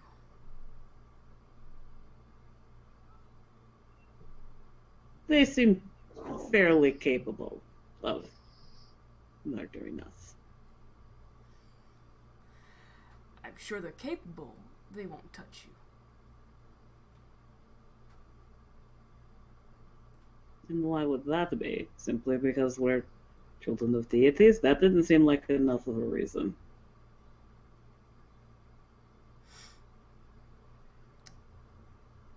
You are... Yes. Very basic explanation. You are the children of gods. The gods that created them. Do you think the gods that created them would allow them to also attack them? If we pissed off our parents enough, possibly. The Azamar are created. They cannot attack their creators. You, in some minor way, hold a piece of the creators in you. Will this, looking at the conch shell, will this create the Leviathan? No.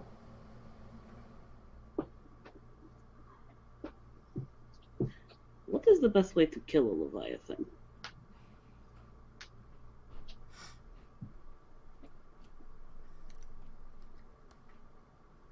Very big weapons. So literally hit it until it is dead? That is Pretty simplistic. Alright, good to know. So, just so we are clear, if I take this conch shell and put it in the body of water by Nicopolis, you will help us awaken Imra. Yes. Will this harm the city of Nicopolis? No. Okay, the rest is Dad's problem. She'll pick up the shell. And how much of this did the rest of us hear? Everything. You heard everything. All out loud. Okay. Koltesh will ask, are we going to have to go all the way to Nicopolis and do this and come back before you'll help us? Because that's a really long way to go. Or are you going to help us now on the promise of us agreeing to help you? Is your word worth so little that I must have you complete the task first? No, but there are beings in the world who are less than trusting of others.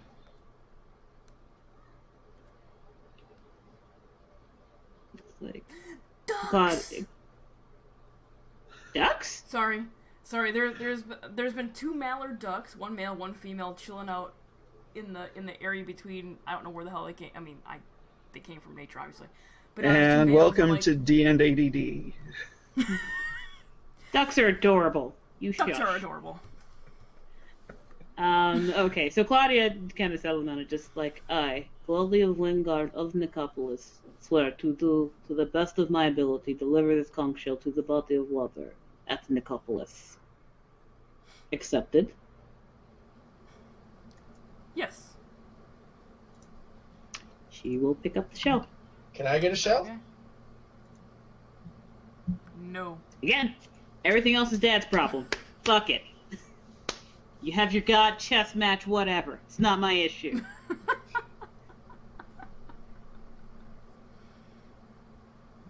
Claudia's still in her "fuck you, Dad" stage. Teen rebellion. Exactly. I've got not not quite 30 years to make Oh, up I for. need to turn that off. Well, Not quite. to be fair, you've already had plenty of practice with "fuck you, Dad," so. A little bit. I think more than a little bit. Claudia told the line pretty well for most of her, like up to collegiate life, after destroying half the house, basically. Told the line pretty well.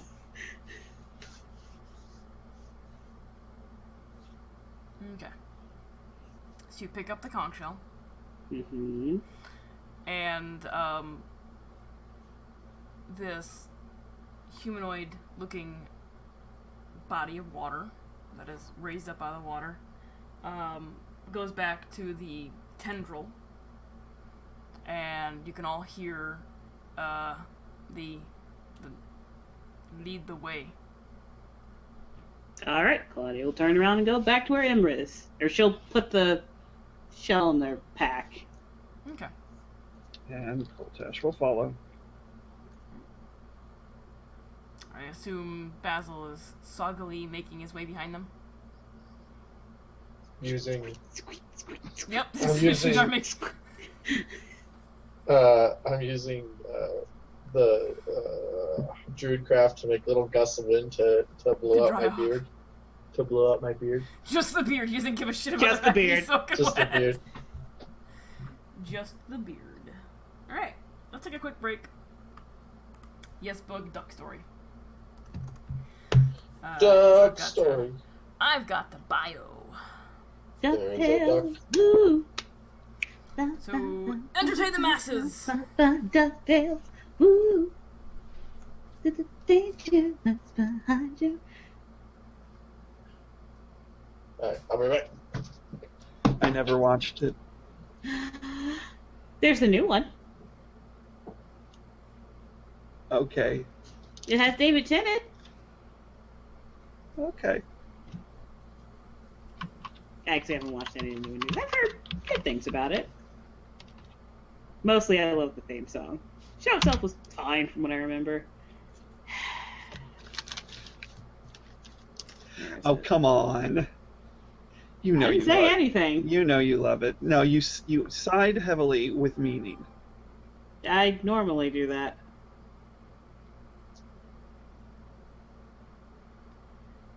Don't you hate it when you wake up craving pancakes, but when you get in the kitchen, you end up waffling instead?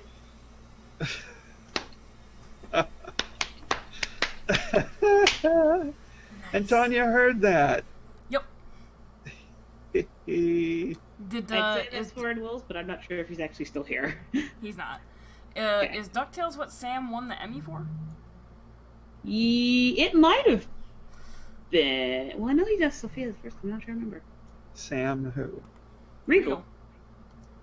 Oh. I don't think so. I remember.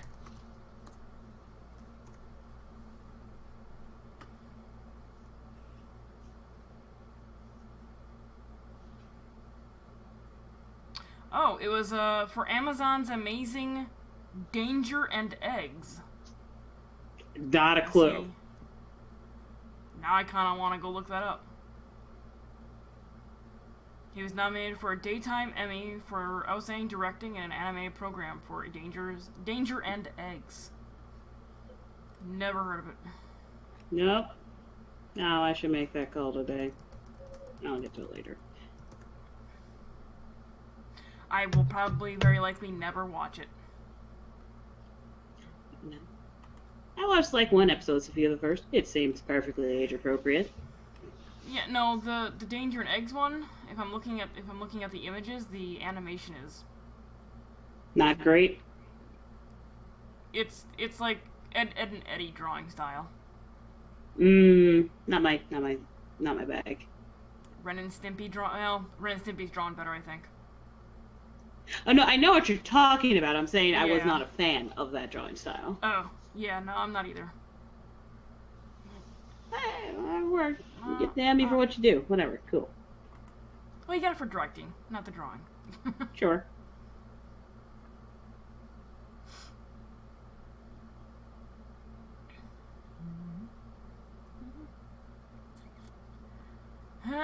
Alright, so again, there is a giveaway this month. What? There it is. Giving away a monster manual for Pathfinder, Tome of Horrors 4. Lots of good monsters in there. Only available in that book. Not available on the SRD. If you'd like to get into that drawing, you can go to the link I just posted in the chat and spend your hard-earned gold pieces, which I know Boog will never do because he just likes collecting in-channel currency for some odd reason. Mm-hmm. Maybe he thinks it'll become like Bitcoin one day. We don't know. Get down, boogie, oogie, oogie. I like that song. It's a good song.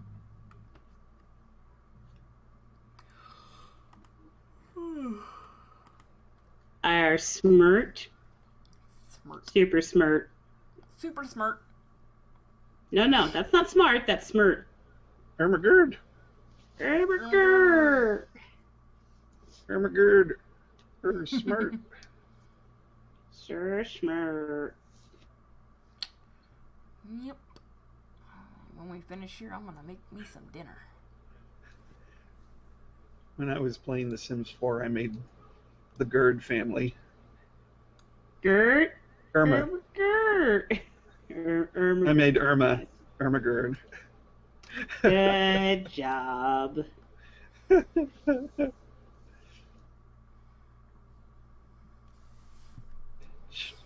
She almost died in the kitchen once. As many new Sims are wont to do. Mm-hmm. Yup. And learning how to cook is real hard. And deadly. It's very hazardous. Yup. We're still waiting for Basil or Jeff, so. Oh.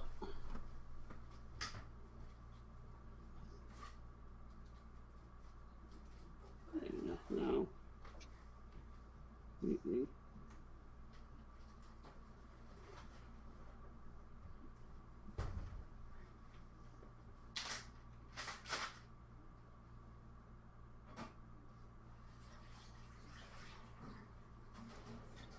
Oh my god, she's actually doing something in her kitchen. She does stuff in her kitchen sometimes. This is the first time I've ever seen or noticed her doing something.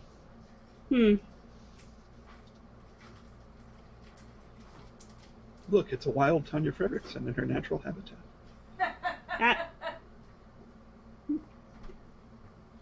No, I realized that I had put some hard-boiled eggs in the sink and run cold water over them before we started. And I should probably, like, put those in the fridge. Probably. They'll be fine. They're totally fine.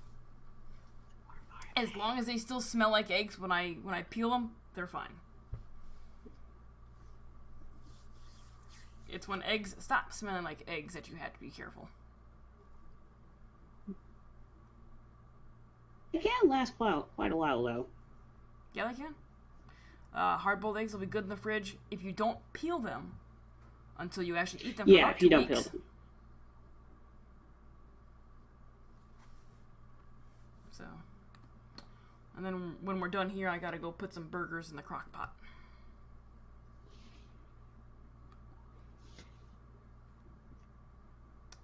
They stay super, super moist.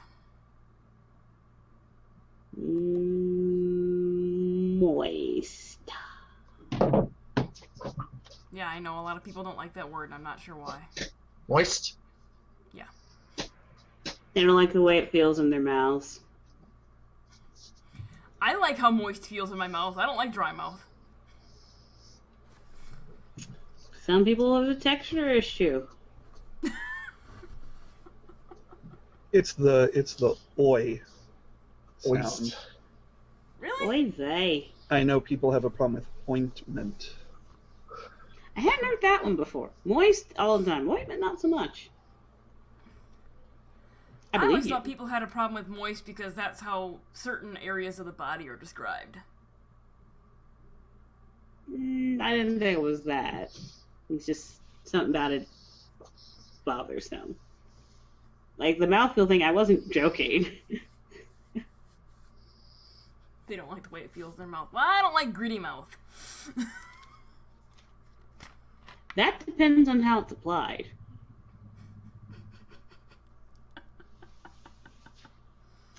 Just saying.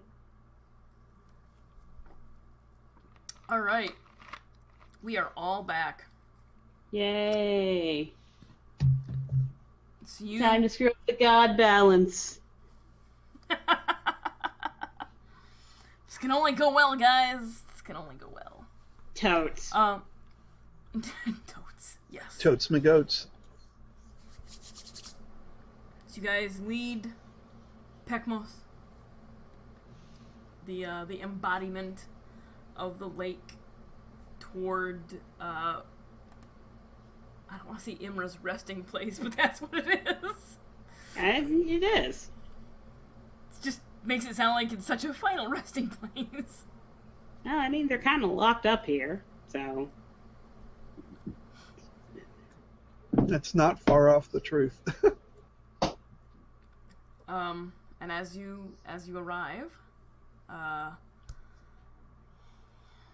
it's probably about 1:15ish in the morning now, give or take. So it took 15-20 minute walk, conversation, 15-20 minute walk back.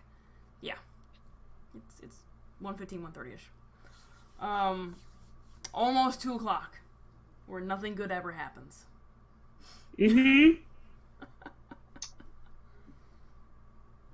I go to bed at 2 a.m. As you arrive, the tendril of water kind of moves around what you have determined is the body of Imra. And you can see it, the surface of the tree and what you believe is like her skin getting wet.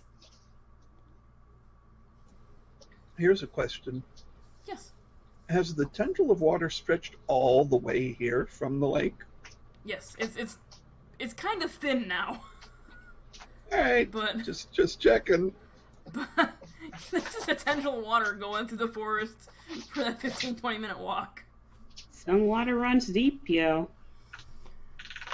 It's a decent sized lake.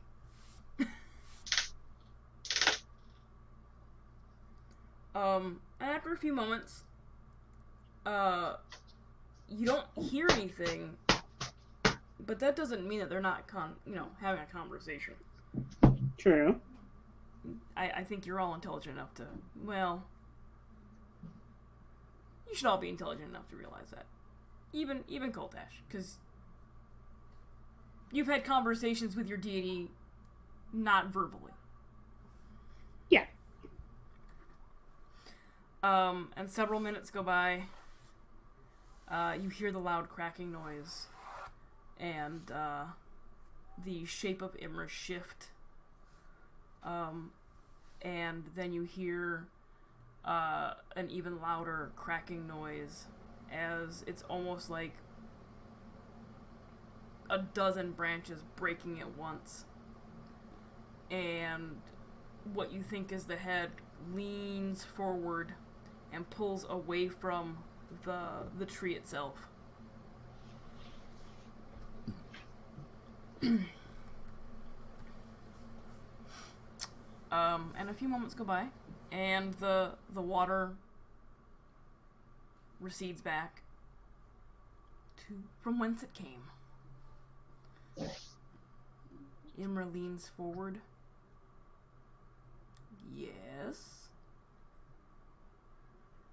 We need an item connected to you in order to deal with something in the forest near place on the map. Place on the map. Razia. Ambrosia. Ambrosia. Yeah. Ambrosia. You said to deal with something in the forest. Yes? Yeah. Because it was in the forest, right? The thing in the forest? Yep. Yeah. Yes, there is something corrupting the forest. And the creatures that are being corrupted have a strong link to you. Imra. She leans forward a little more now, looking at Koltash. My children are being corrupted? Yes, and we're trying to find a way to stop the corruption. Why would you do this?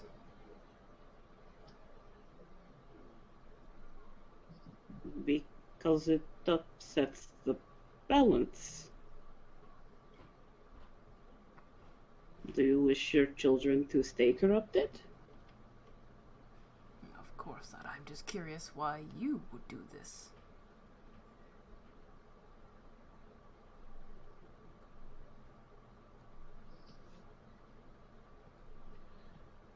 That is part of the greater plan to balance things. This is a part of that.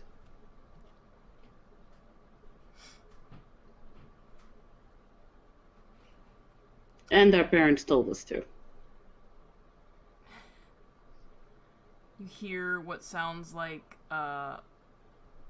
two jagged pieces of wood rubbing against each other, and the I'm hearing a shoulders lot of shake. weird laughs today. Yeah, it's you think it's her chuckle. Mm-hmm.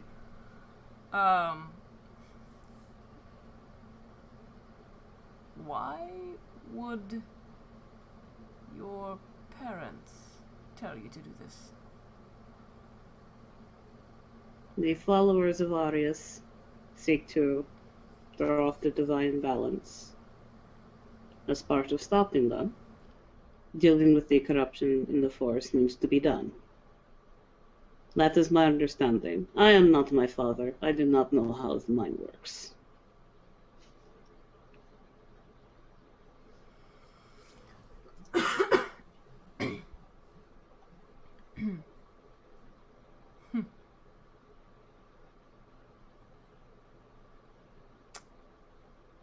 Huh. She is very quiet for a moment. Well, if I give you something. Here we go. To cleanse the corruption, what will you do afterward? Cleanse the corruption. But what will you do after? Move on to the next part of the plan. Which is? After that, we were supposed to... Actually, no. I know what Claudia would say. Go kill a Leviathan.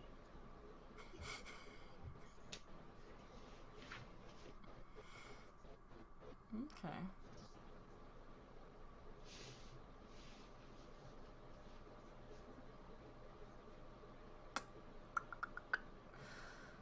And what if cleansing this corruption made the creatures that were being corrupted to be more adventurous? As in leave the forest and spread out. There's not I can do about that. I have no power over them. And your companions? They are also not connected to deities of nature either.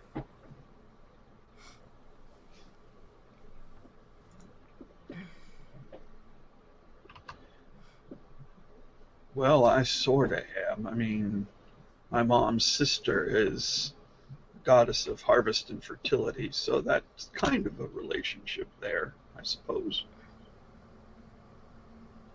But your aunt doesn't give you power over nature. Well, no. looking back at Emra. There you have it.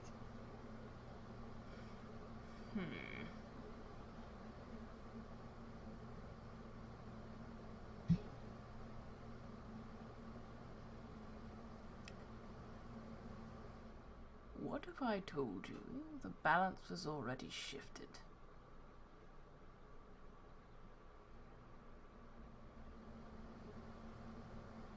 And by shifted, do you mean one side more heavily to the other? In which case we would try and keep it back, bring it back to equal. Power will never be equal. Try being the operative word. Shifted how?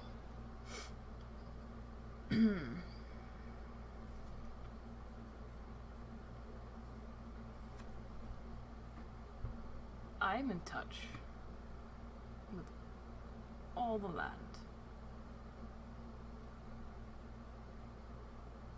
Aros is supposed to be held here. Aros is not held here. The order of the first.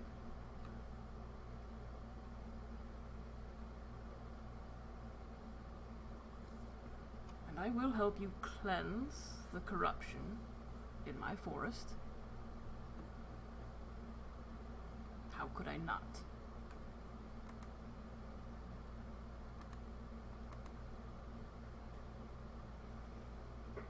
And, oh, Jesus Christ. Just pine cones raining down outside. Yay! ADD! I'm just like, yeah, Emra's just kind of like, ooh, leaves. You're made of pretty much. Pretty much. I called and it as she... D and ADD. Yep. And as she says, how could she not? You can feel at your feet the ground shift slightly. And some root tendrils lift up. Mm-hmm. And in the dirt itself, there is a Koltesh fist-sized acorn. Okay. Did it come up in front of Koltesh, or? It just came up in front of you. You as us as a group. Okay. Yeah. You as the generic you. I bend down and pick it up. Okay. Plant that in the middle of the forest.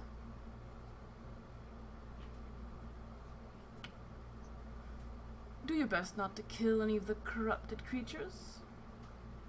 We will do our best, but we will not let them kill us. Fair. And the corruption won't be cleansed instantaneously, but it will begin. Understood. How deep are we to bury this? As deep as you think is prudent. I'm not sure why you're being ominous about this. Just bury it. Alright then.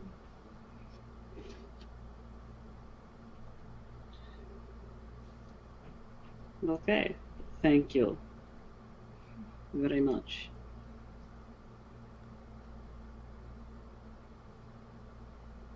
Will you? Here we go. Dropping off Pekmos's conch shell first. I gave my word I would do that. Whether this is first or not depends on our route to get there. Deliver his shell first. Collect water from the sea. Jesus fuck. And water the seed with that water. So just so I'm clear, I should put the conch shell in the body of water and separately, in a different vessel, collect water from that sea. Yes. Okay. She just wants to make sure, just like, I still believe the conch Yeah. shell there. Okay. Yeah. Deliver the conch shell. Mhm. Once you're done with that, collect water from the sea and use that to water the seed. Okay. Understood. Okay. Basil? Seawater is salty. It's not very beneficial for seeds. Basil, do you really want to argue with the god? Well, I'm just saying, it just doesn't seem logical to me. It's magic god water. Don't argue with it. The sea is magic god water? It is, but It will Basil, be. this is not the time. We're going to put the shell in the water, and that'll make it magical water, and then we're going to take the water out of the sea and take it with us to water the... You get it? Okay, so the conch makes the water magical, which then feeds the magic seed. Got it now. Right. Okay. Alright, yeah, sure, let's do it. Okay. We appreciate your aid, Imra. Do you like your flowers? The sound of the grating wood comes back. And she chuckles. Is there anything else you'd like to do on this side of the Iron Gates while you were here? Why don't we wait for morning and time Iktar? Just turn to all of them. Get the whole set while we're here. Well, shouldn't we try and contact Ithar too? There may be something that he should contribute to this. Show what to Imra. Is that necessary? To contact the other other deities trapped here? You're more than Correct. welcome to. For the seed, is it only the seed and the water that is necessary? And the water itself isn't necessary, but it'll help.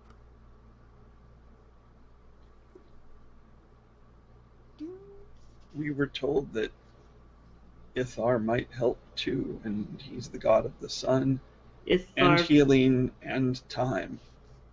Ithar was to help wake up Imra, not with the corruption.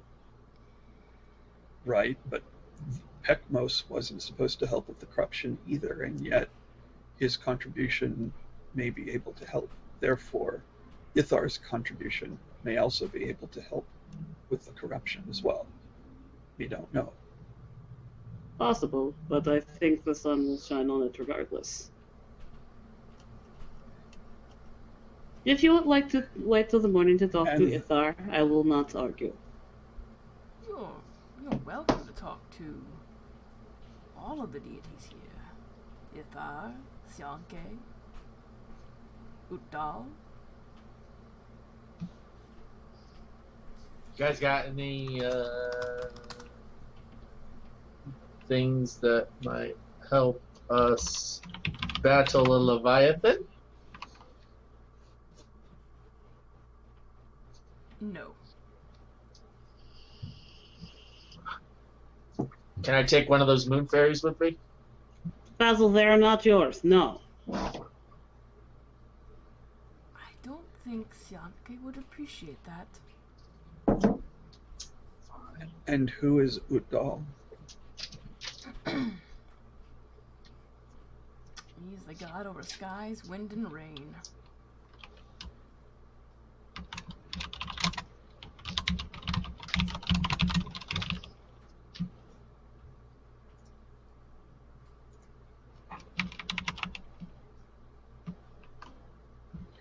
Well, it's really late. We should probably find a place to rest for what remains of the night. Yeah. Is there any place that we should avoid around here? We don't want to upset you or anything. Avoid the mountain. Oh, yeah. Mountain. Bad. Got it. You're welcome to rest here. Oh, well, that's mighty nice of you. Thank you. And Coltash on that will just start looking for, not up against him or anything, but a little ways away, just the security of distance there, to, just set up a cold camp. Okay. I'm not going to contemplate starting a fire here. Why not? It's just a fire. So yeah, you find a suitable spot far enough away where there aren't any there's not a lot of root systems sticking out of the ground, because that wouldn't be very comfortable at all. No. And you make a cold camp.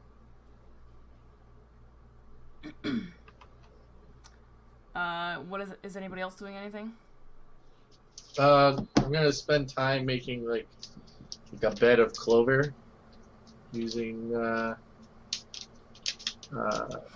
Druidcraft, and so I can fall asleep on that. Okay. Yeah. I'm going to make like a little pillow out of the cloak I always wear for the still unconscious child of Sianki in my arms. Oh, that during your conversation with Imra, that one would have come to and Flittered off? flittered off. Okay, alright. Then the pillow's for me. Time to go to bed. Alright. You guys all set up for your night's rest. And you kind of sleep a little later than usual. Yeah. You've been up a little longer than usual. And you awaken probably around Afternoon. 10 a.m.-ish, 11 a.m.-ish. Okay. I'm totally good with that. Yep. With the same feeling like the sun's a little closer than it should be. It's not uncomfortably warm, but it is much warmer than it has been in other parts of the world thus far. Sun God's trying to hug us. Or get our attention.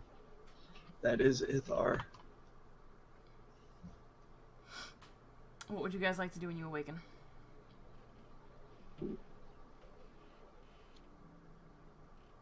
Claudia will look to Coltash just like, if you would still like to contact Ithar, you are welcome to. I have already given my word to one god. I do not wish to give two. Well, Coltash knows that praying to Sodar and his mom isn't going to work, but maybe if he offers up a prayer to Ithar, Ithar will contact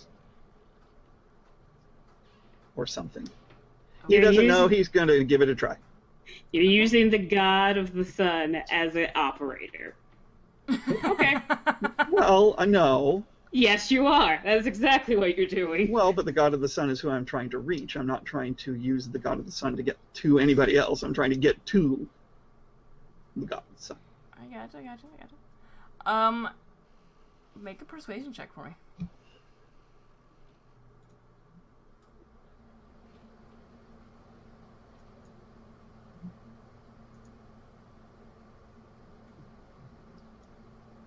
Okay. You begin your prayer. Several moments go by.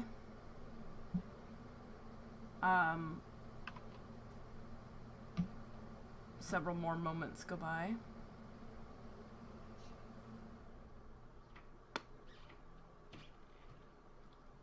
And just as you're about to give up, one of your shoulders becomes uncomfortably warm.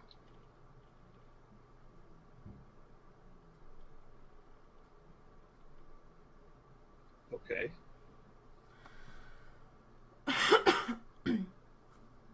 And you can hear a faint voice in your ear.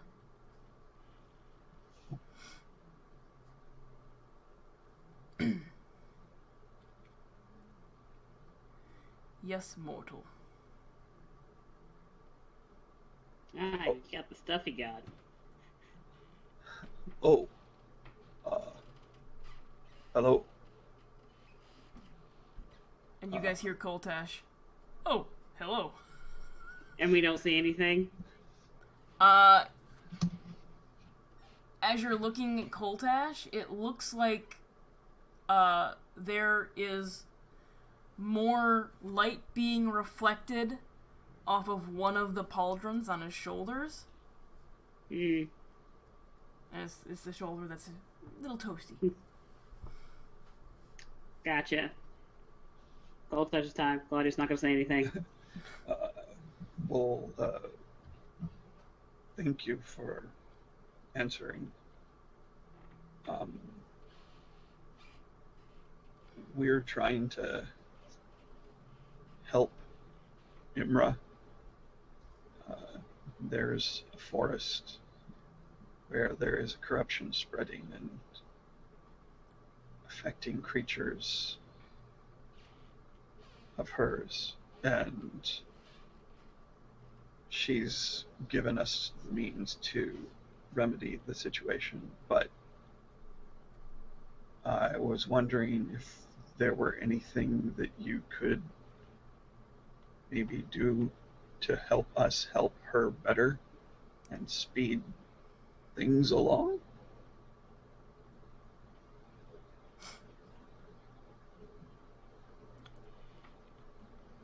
Help us help you. He, I'm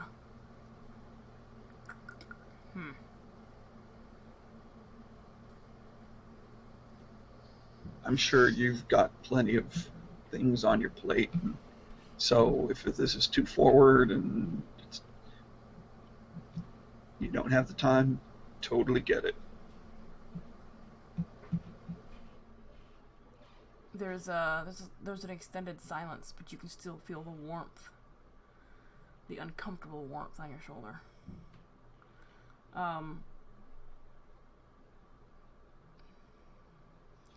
Normally your prayer is not required.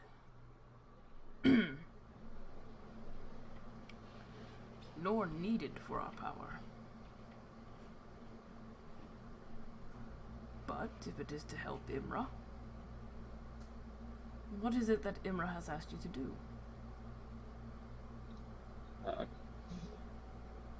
Koltash will get out the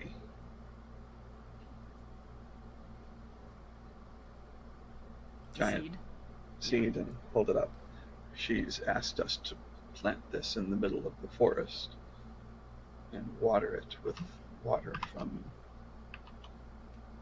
the sea outside of Nicopolis once we put Pekmos's shell into the sea.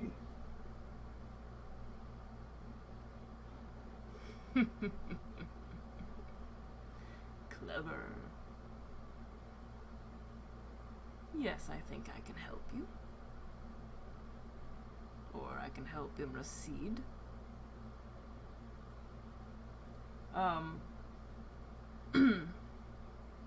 You hear the voice. It's resounding in your head or in just your ears, but it sounds like it's moving more in front of you. And the voice says, "Every seed needs light to grow." And are your eyes open or closed as you're praying? Usually closed. Usually closed. Okay. Yes. Claudia and Basil. Yes. You see, and through your eyelids, Koltash can see that there is a very, very bright, blinding flash of light in front of you. So you see a bright flash? You see a almost like you're staring into the sun, bright light in front of Koltesh's face. Koltesh, what are you doing? It's almost instantaneous. It's like a flash of lightning. Type instantaneous. Good thing I had my eyes closed.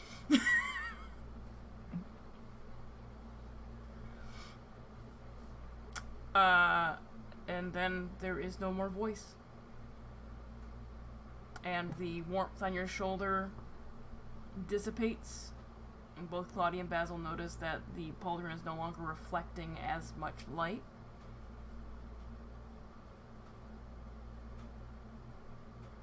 I'm gonna open my eyes.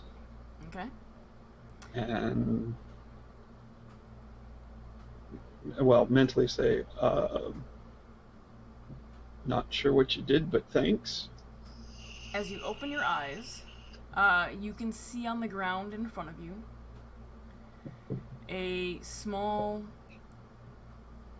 pearl-shaped bead of just blinding light.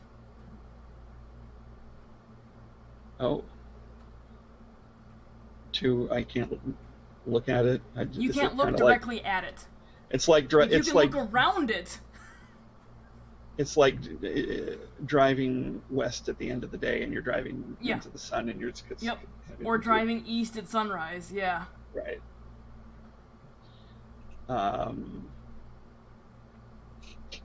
I will reach out and touch them. Just very slowly, and just touch it first. Is it hot? Do I feel? It's warm to the touch. But not burning. But not burning. Okay, so I will pick it up. Okay. How big is it? It's like pearl-sized. Pearls. Oh, so it's pretty small. It's very small, yes. Okay. I guess I will, put it in my stuff and hope it doesn't burn a hole through whatever it is that I put it in. Okay. I was thinking this. I was looking. I think I'll just put it in my pockets. I don't have any pockets in my armor, so.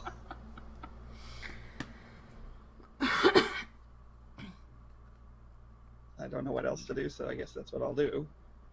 All right. So you put it in one of your pouches. Yes. And you put the seed away as well? Yes. Okay. What would you guys like to do now?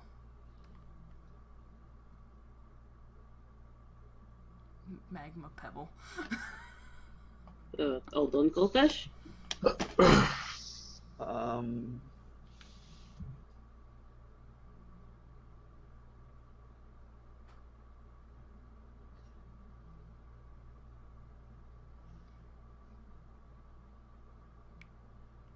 There was one other god mentioned. Usal. Utdal. Utdal. God of the skies, the wind, and rain.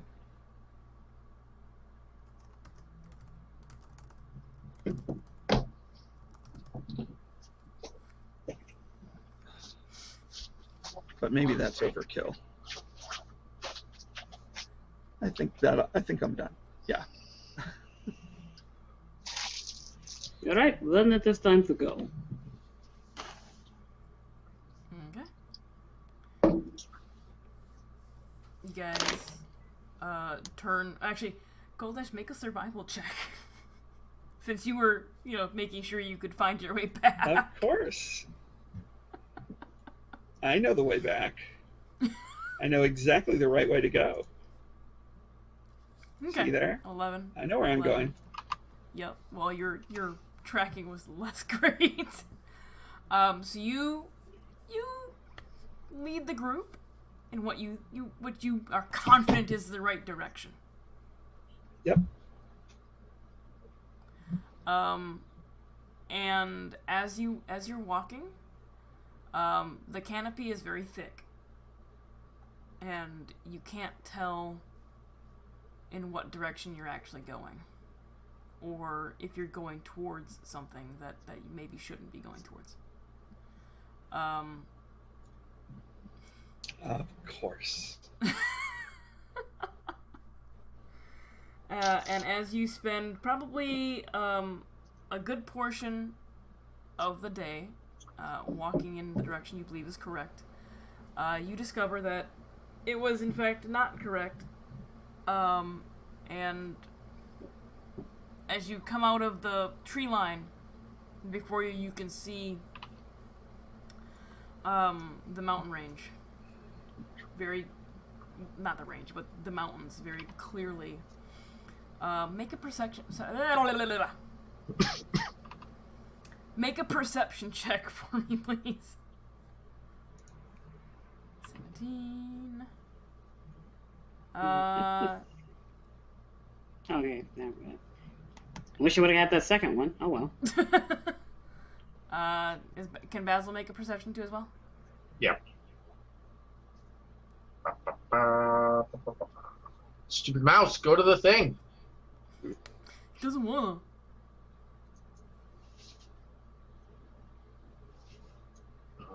$24. Okay. Kultesh and Basil. Claudia, not so much. You can see the mountain. There's clearly a mountain in front of you. Does it appear to be Kultesh, closer than it was? objects in front of you may be closer than they appear. Kultesh and Basil, you spot something in the side of the mountain that isn't mountain. It looks like it's a very large depression in the mountainside, clearly carved out. What would you like to do? Well, we've obviously been walking towards the mountain if it's in front of us, so I will turn around and say, well, I think I made a wrong turn somewhere. We gotta go back. We went the wrong way. All right.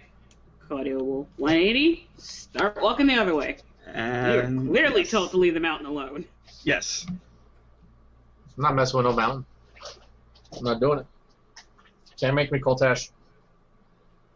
And actually, with Basil's 24, you see the carved out recess, depression in the mountainside, and the object that looks like a door.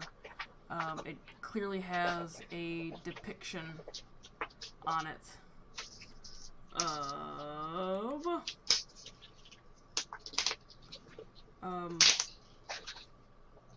sort of an odd skull shape that has been crafted with vines and other items from nature. So a danger sign.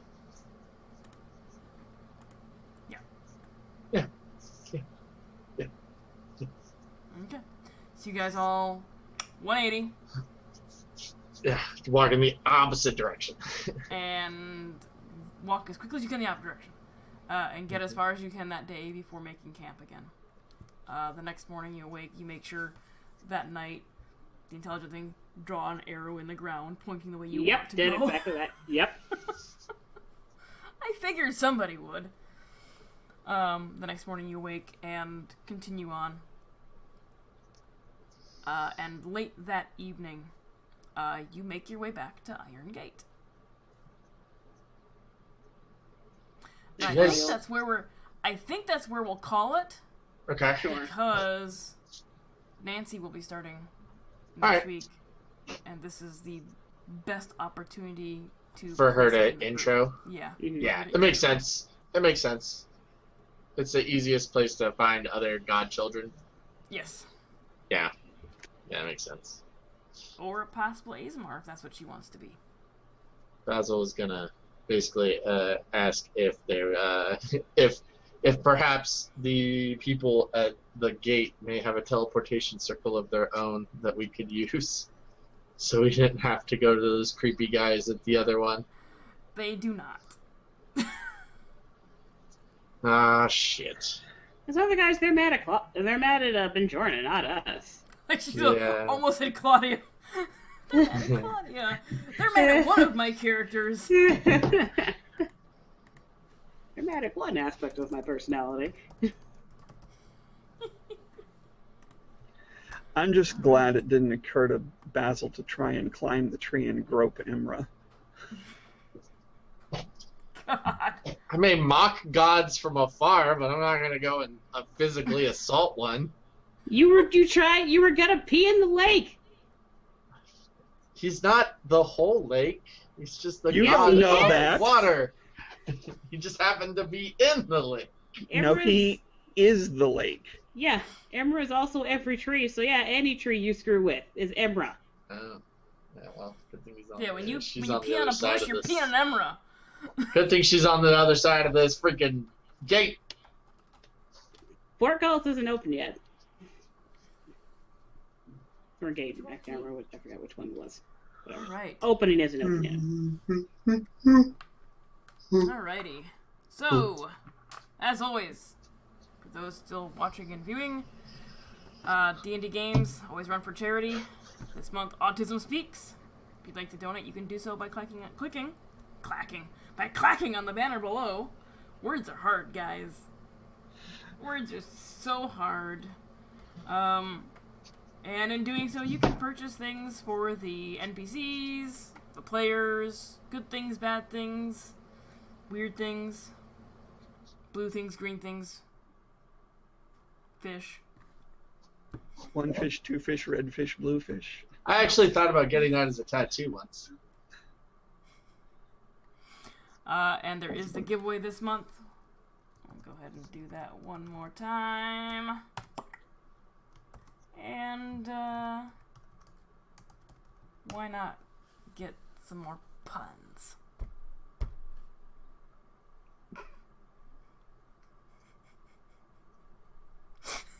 I'm so happy by this. The stare. The stare. Yes.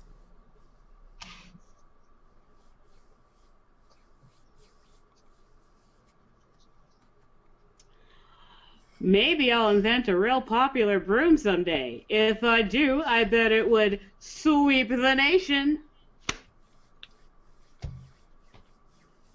Alrighty. We'll be back next week with some more D&D. Whether you like it or not. Yeah, right? Probably more puns. Definitely whether you like it or not. I wonder if back. the new character will like Basil. Probably not. We'll have to let the new character make up her own mind. Yup. I'll be back tomorrow night, and then Tuesday night with some more Xbox 360 game Gun, which I'm actually enjoying quite a bit. And then Nice. Friday night is the start of a new campaign using the Chronicles of Darkness system. Ooh. But let's go around and tell us who you are, where we can find you, and all kinds of stuff. Alicia. I'm Energy Knight on Twitch, where I live stream video games and swear a whole bunch. Also Energy Knight 8 on Twitter, where I tweet random stuff. If you want to know what the random stuff is, follow me on Twitter. I'm also a player, obviously I'm a player here on Sundays. I'm also a player in T. Ferguson 80s, both Friday night games at 8 p.m. Eastern Time, the Chronicles of Darkness one and the other D&D one. One I played Karn Alfonso, and the other one I play a character who hasn't been introduced yet, so I will not do a voice for that character right now. Also a player, along with Danny, in Tall Squall's game at Saturdays 2 p.m. Eastern Time, Cult of Vibes, where I play a very different character, and Resident Puncher. Jeff? I am on Twitter at monkeyface2014. I retweet a lot of photos about doggos and random words. Yeah. And Danny. I am Tunarth in chat. I'm Colin65 on Twitter.